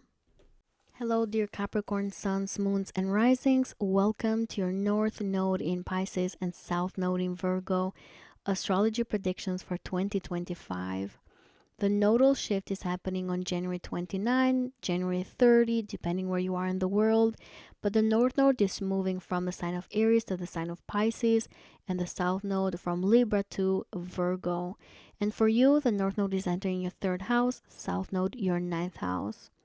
A lot of you Capricorns are going to have profound healing in your thinking patterns and the way how you have viewed the world, the way how you have spoken to yourself or talked to yourself. And that is because the North Node here, as it enters the third house, is going to be in a conjunction to Neptune. You're going to feel this energy a lot, especially in the first part of the year. So there can be a lot of healing when it comes to your thinking process. Some of you Capricorns are also going to be so much nicer and sweeter and approachable to other people with this conjunction in the house of communication, the way how you talk to others. And a lot of people are going to love that. They may be approaching to you more because of your softness. Neptune here can soften you up in the way how you speak to other people. At the same time, though, um, Neptune in the lower vibration can indicate deceits and lies. So in the house of communication can literally indicate the need and desire to say, lies and deceits just to get away with a thing or two. So be careful with that. Be aware with that. You don't, depending on what situation it is, I just, I just need to make you aware of this type of energy. And it could be you that says, certain lies. It could be other people that say to you. So, be careful, be aware of that. Um, but like I said, Neptune, though, in the higher vibration is healing, is optimism, and looking at the world at a more optimistic way.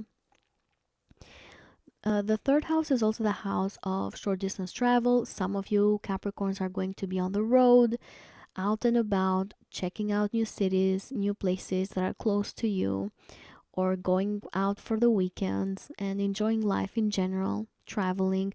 If you, travel, especially during this period with a conjunction to Neptune, it can bring you some spiritual revelations and awakenings and some spiritual magical moments that are going probably to be memorable for you. Others of you Capricorns could be buying a car during this time too.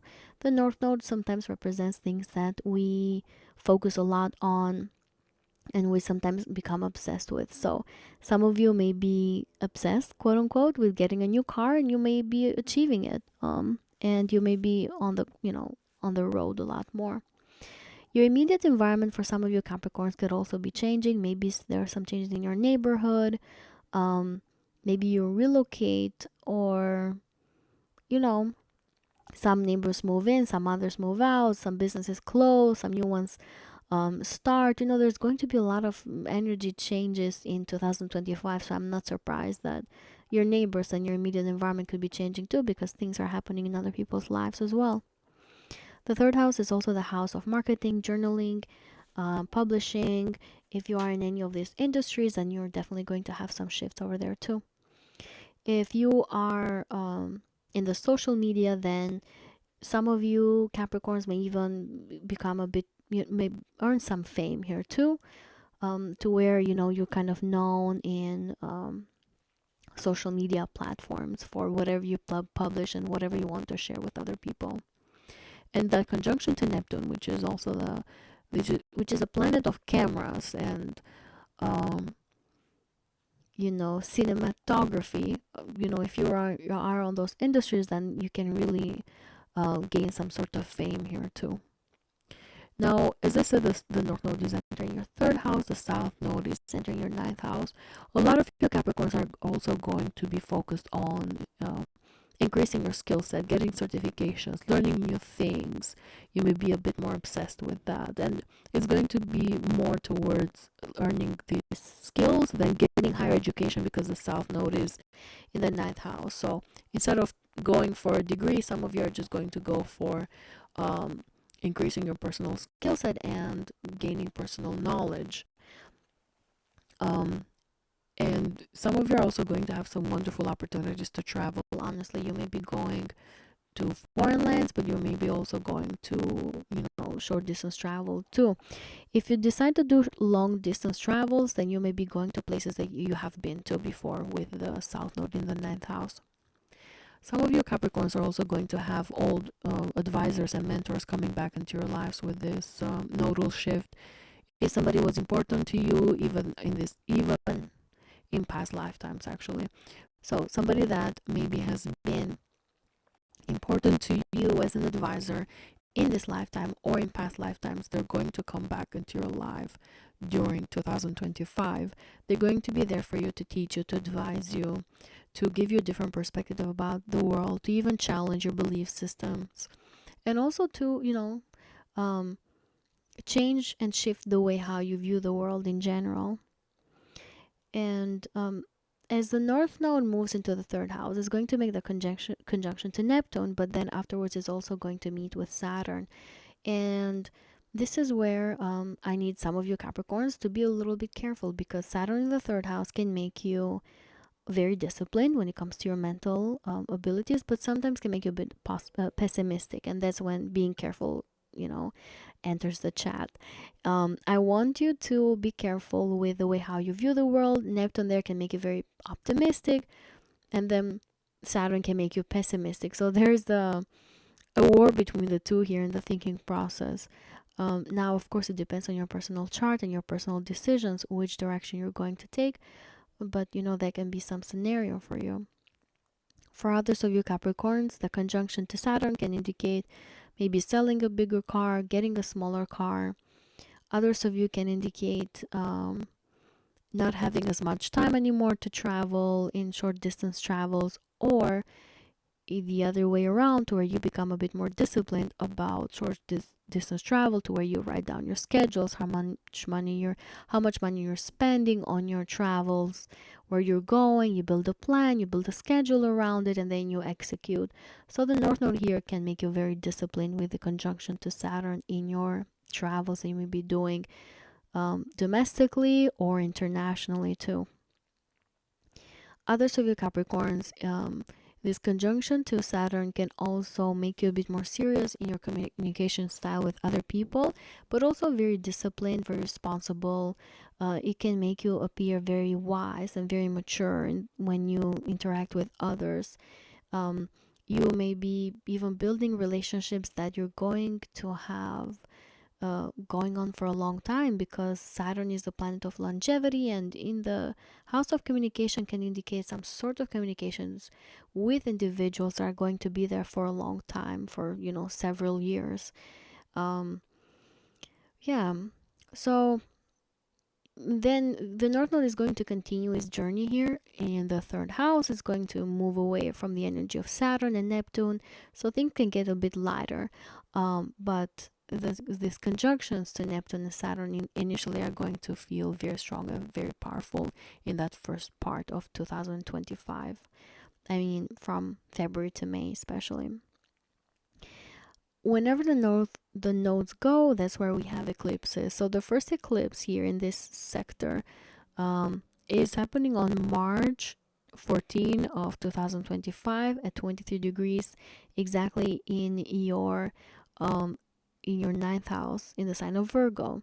So this is when you're probably gonna have opportunities to travel to places you have been to before, or to meet these individuals that were your advisors at some point, either in this lifetime or previous lifetimes. How do you know they came from past lifetimes? Well, you feel very comfortable and around these people, and you feel very familiar with them. So these people are here to pay some sort of good debt to you and bring some good karma, because the ninth house is the house of good karma. So these are individuals that are rewarding you in one way or another at the spiritual level by coming back into your lives. You may also have opportunities to work towards citizenship, legal matters, and also residency if you live abroad, but also legal matters. So with the eclipse here, you can either have a legal matter completely removed from your life, or you can have it show up in your life. So it can go both ways. That's how eclipses are. They're unpredictable in nature. They either add something in your lives, or they remove it from it. Now the next eclipse is happening on September 7th in the sign of Pisces at 15 degrees. That's when you're going to feel that third house energy even more. So, a lot of focus on communication, a lot of news that can be surprising out of nowhere. The third house is the house of news, emails, messages that we receive, phone calls. You may receive a phone call that is surprising to you, that you were not expecting, because that's the nature of the nodes. It's quite unpredictable and unexpected. So you may get some news that is important to you. Others of you may buy a car, like I said, or change a car, or sell a car. Others of you may gain a lot of knowledge, have a lot of aha moments related to certain research work and knowledge that you've been wanting to gain for a while as well. Um, the North Node here can also, or the eclipse here can indicate opportunities to fix and re-amend your communication style and also thinking abilities that you have in the way how you think for yourself, and you also how you think about problem solving and your daily responsibilities. This is what I have for you, Capricorns. I wish you the best of luck for this transit. Please share with us how was the North Node in your fourth house, because there's so many people that would love to learn about it because that's what they're going to go through. And also share with us your expectations for the North Node in your third house. What do you expect? What have you studied? What have you learned that could be happening for you? If you want to show some support for my work, please do so by liking, subscribing, sharing this video with people that you think are going to benefit from this. And I wish you the best of luck, Capricorns, and I'll see you on the next video. Hello, dear Aquarius suns, moons, and risings. Welcome to your North Node in Pisces and South Node in Virgo astrology predictions for 2025. The North Node for you is entering your second house, and your South Node your eighth house. The shift is actually happening on January 29, January 30, depending where you are in the world. But it's going to bring you some profound changes and a lot of shifts in your financial sector. A lot of you Aquarians are going to discover new ways in your abilities to make money, to increase your personal income, to increase your financial resources. Others of you are going to work really hard towards your self-confidence to try to rebuild it and to also heal from past experiences that have not been so well when it comes to your personal self-confidence. And there's so much more that could be happening, but we're going to dissect it here slowly, little by little. When the North Node enters your second house, it's going to be in a conjunction to Neptune. And this one, I think a lot of you Aquarians are going to have some profound healing when it comes to your self-confidence that I was talking about here.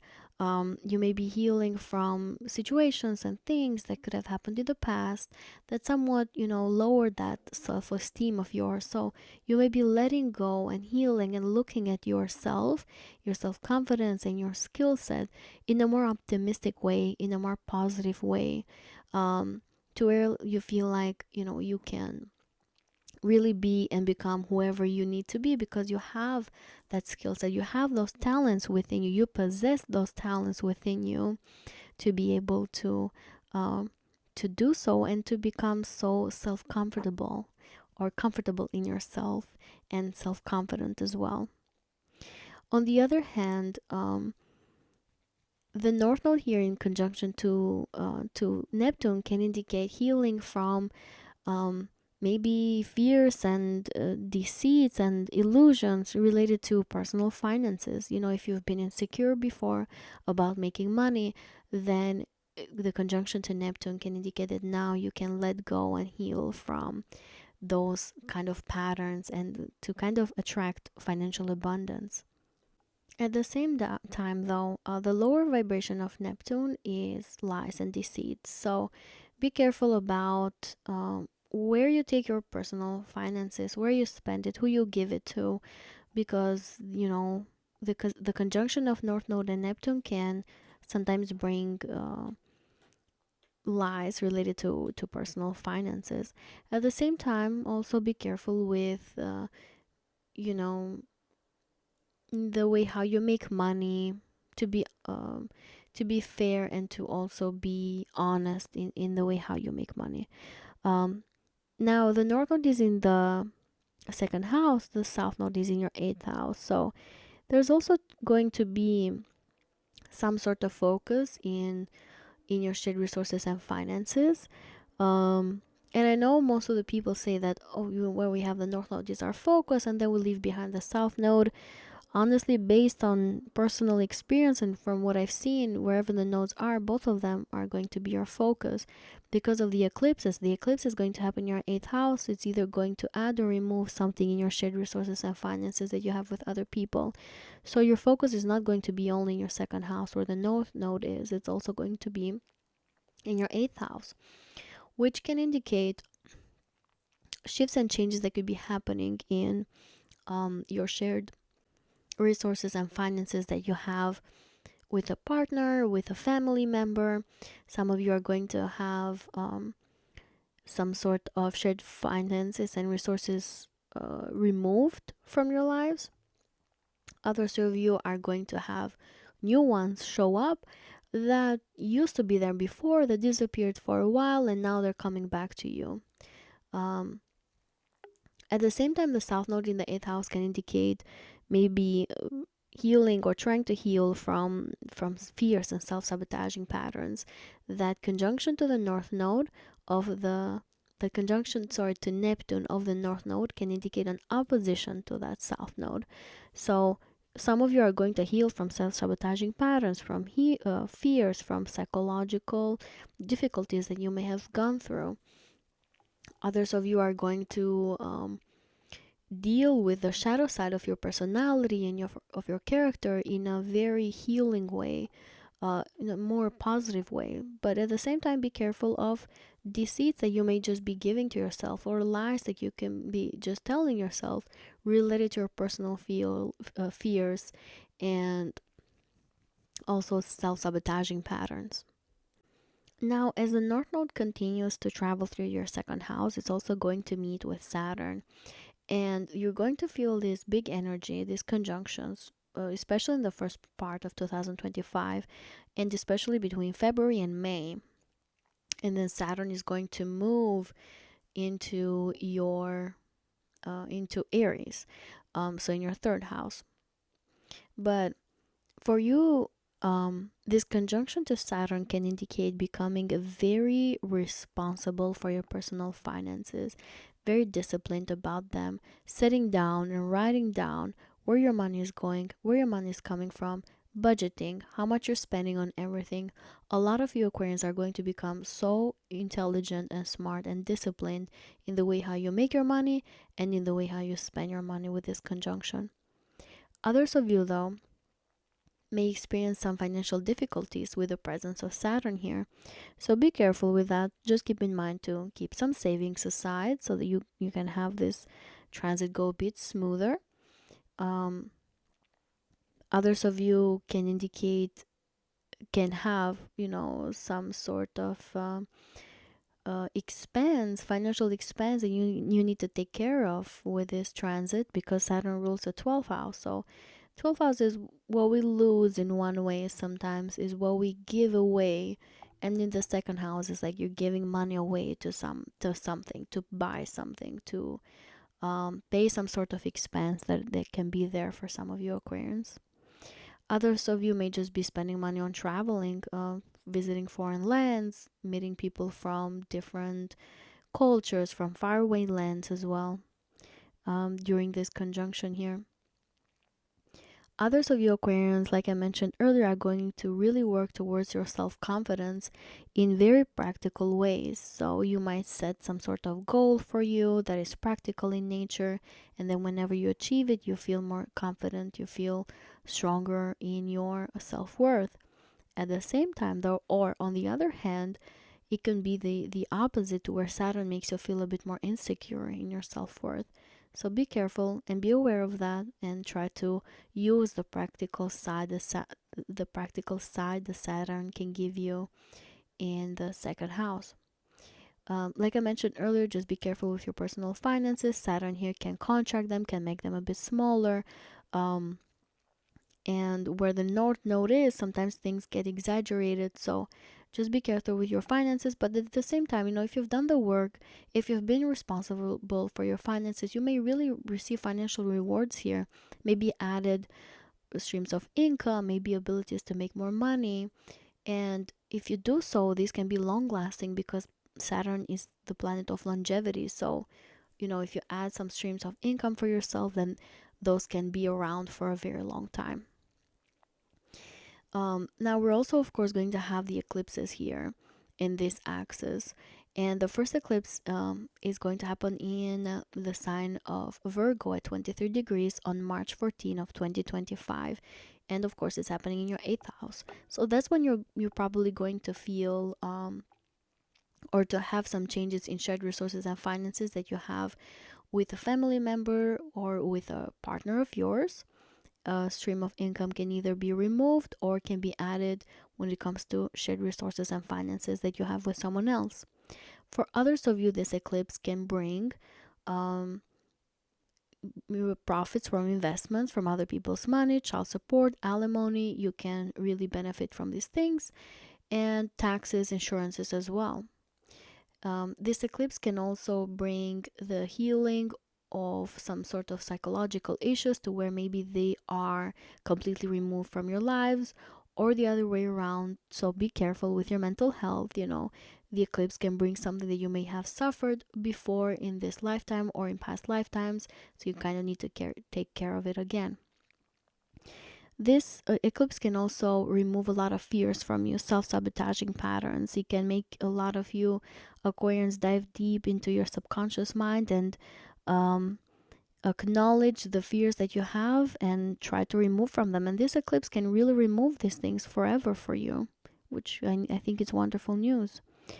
Now going forward in the sky here on September 7th is when we're going to have the eclipse in the sign of Pisces, a total lunar eclipse at 15 degrees, and that's when you're going to feel those second house things very strongly. Besides the conjunctions to Saturn and Neptune, the eclipse time is of course going to be an important time.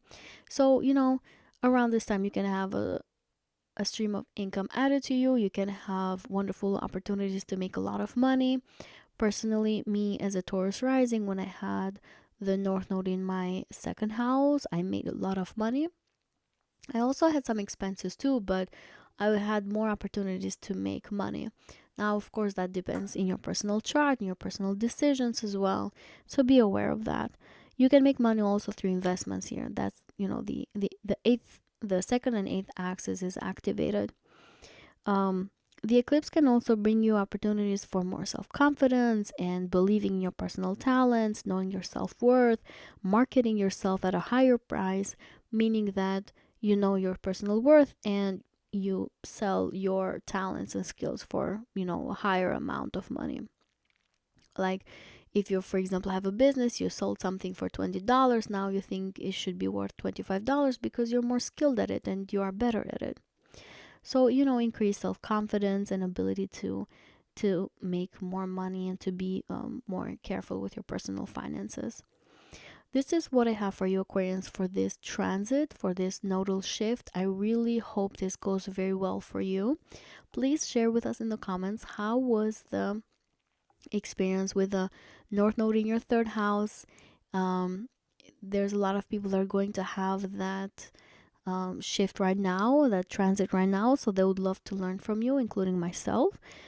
So please share with us and also share your expectations of this new transit. How do you think it's going to go?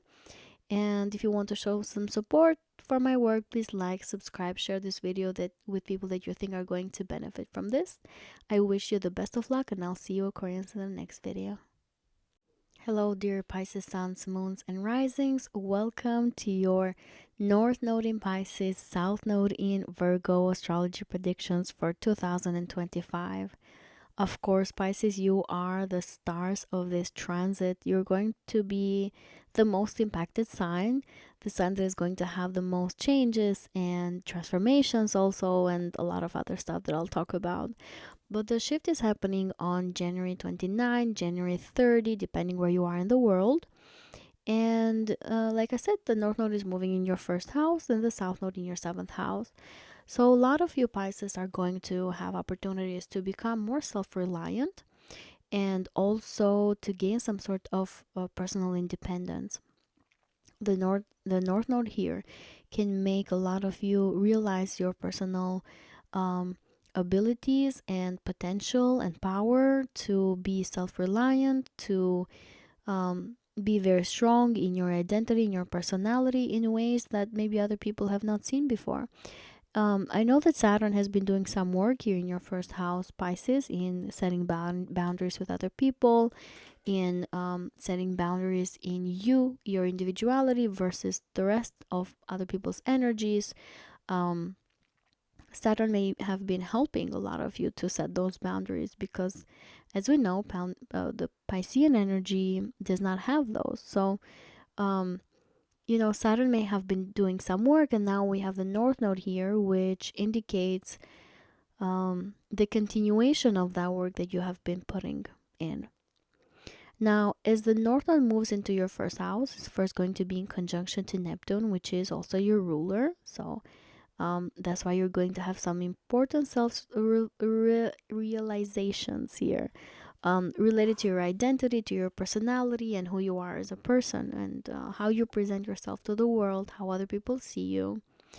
A lot of you are going to heal from any traumas related to your identity and your personality. A lot of you are going to choose to leave behind things that don't serve you anymore, to leave behind even old versions of your identity and your personality that don't serve you anymore. You may decide to heal from them and to let go and start fresh, start new, a new way of identifying in your physical body and identifying in you and who you are as a person. And some of your Pisces are also going to have an amazing glow up in your physical body and how you look with this conjunction here. Neptune can make you look very mystical, very magical, very beautiful, alluring, attractive. And this conjunction can highlight that even more. So a lot of you may have a lot of glow up in your physical body. You may be doing so through changing of your closet, changing your hairstyle, changing, um, doing some surgeries also. But in general, I feel like you may not even need to do these things. You may just come across as more beautiful, more attractive, more alluring to other people. Um, Now, as the North Node enters your first house with that conjunction to Neptune, it is going to have you heal from a lot of things. But at the same time, the lower vibration of Neptune is self-sabotaging and insecurities and victimizing. So be careful if you have those things happening to you. Be careful to remove yourself from victimizing, from certain situations that could have been happening to you, that have hurt your identity in a way or another, that have hurt your self-confidence and the way how you view yourself. Be careful with that. Be careful from lies that you may be telling yourself that don't serve you either. That's the lower vibration of Neptune here. Others of you Pisces are going to have this extra strength to present yourself in a way that is different, and that can be for good or can also be as a deceit. So be careful if that's something that that comes your way. Remember that Neptune has the higher vibration, the lower vibration. It's up to you which you choose, and of course, it depends on your personal chart and outside circumstances too. Now, as Neptune travels through your first house, is also going to come into a conjunction to Saturn. And Saturn conjunct the North Node can expand and put a lot of focus on your self-discipline and setting boundaries between you and your seventh house, between you and your family members, between you and also your authority figures and career sector. The conjunction here is going to square your fourth and 10th houses, and it's going to be in opposition to the seventh house. So a lot of you Pisces are going to set boundaries. Like I said, you're going to be more responsible in expressing your identity. You're going to be colder, come across as colder in your relationships to other people, maybe because they should be treated like that. So a lot of you are going to put a lot of people in their places with this transit. Where the North Node goes is where our focus goes, is where we become more hungry, where we become a bit more obsessed with. And a lot of you, you're going to focus a lot on your personal identity and personality as well. And you're going to be there for you. And I think that's so beautiful. You're going to be there for you, for yourself with this transit. You're going to become more independent, more self-reliant as well. Saturn here can help you have the right discipline and mindset to be able to do so. I will also want to make you aware of The heavier energy that Saturn brings, it brings responsibilities. A lot of you Pisces are probably so busy dealing with so many things on a daily basis, running left and right to take care of your family members, to take care of your home environment, to take care of your job, of your career, of your public status, the way how you're known into the world, and also to have some sort of healthy long-term relationship or marriage. So you've probably been so busy, and this conjunction to the North Node can highlight that even more, can make you even more obsessed with these responsibilities that you may be having, or at least these responsibilities can be even more exaggerated. Um, the South Node, though, is in the seventh house. So, some of you Pisces, if you're single, you're probably going to meet someone that is coming back to you from past lifetimes. Or you're going to spend time with them, or you're going to get in a relationship with them, or to get married with them.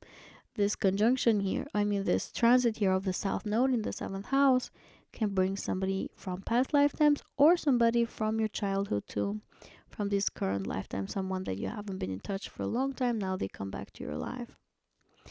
But you're also going to maybe have some sort of agreement coming back to you, writing down, signing some papers related to some collaboration, contract, agreement that you used to have in place before, and now it's coming back to you, or it's an agreement that you're bound to do in this lifetime because of things that could have happened in past lifetimes as well.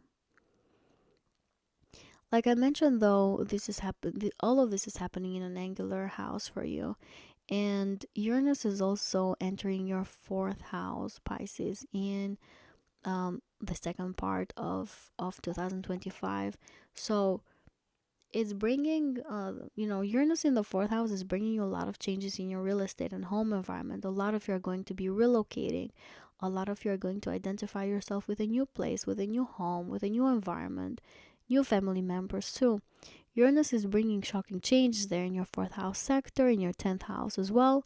I already have a video up about Uranus in Gemini in 2025, so please make sure to check that out, to listen to it. I've put so much information in there that of course, I won't be focusing as much here. But I want to say that you're having all these drastic changes in your fourth house, and 10th house matters. And of course, that's going to reflect with the nodes in your first and seventh. You may have karmic situations that are meant to be there for you to embrace your individuality more, to heal from old versions of you, and to embrace a more disciplined and a serious way of yourself. Some of you may even become more serious and disciplined and religious when it comes to taking care of your physical body too, with this transit. Now, of course, we're also going to have the eclipses here. The first eclipse is happening on March 14 at 23 degrees in the sign of Virgo, so it's happening in your 7th house. And that's when a lot of you Pisces are going to interact maybe with someone that is coming back to you from past lifetimes.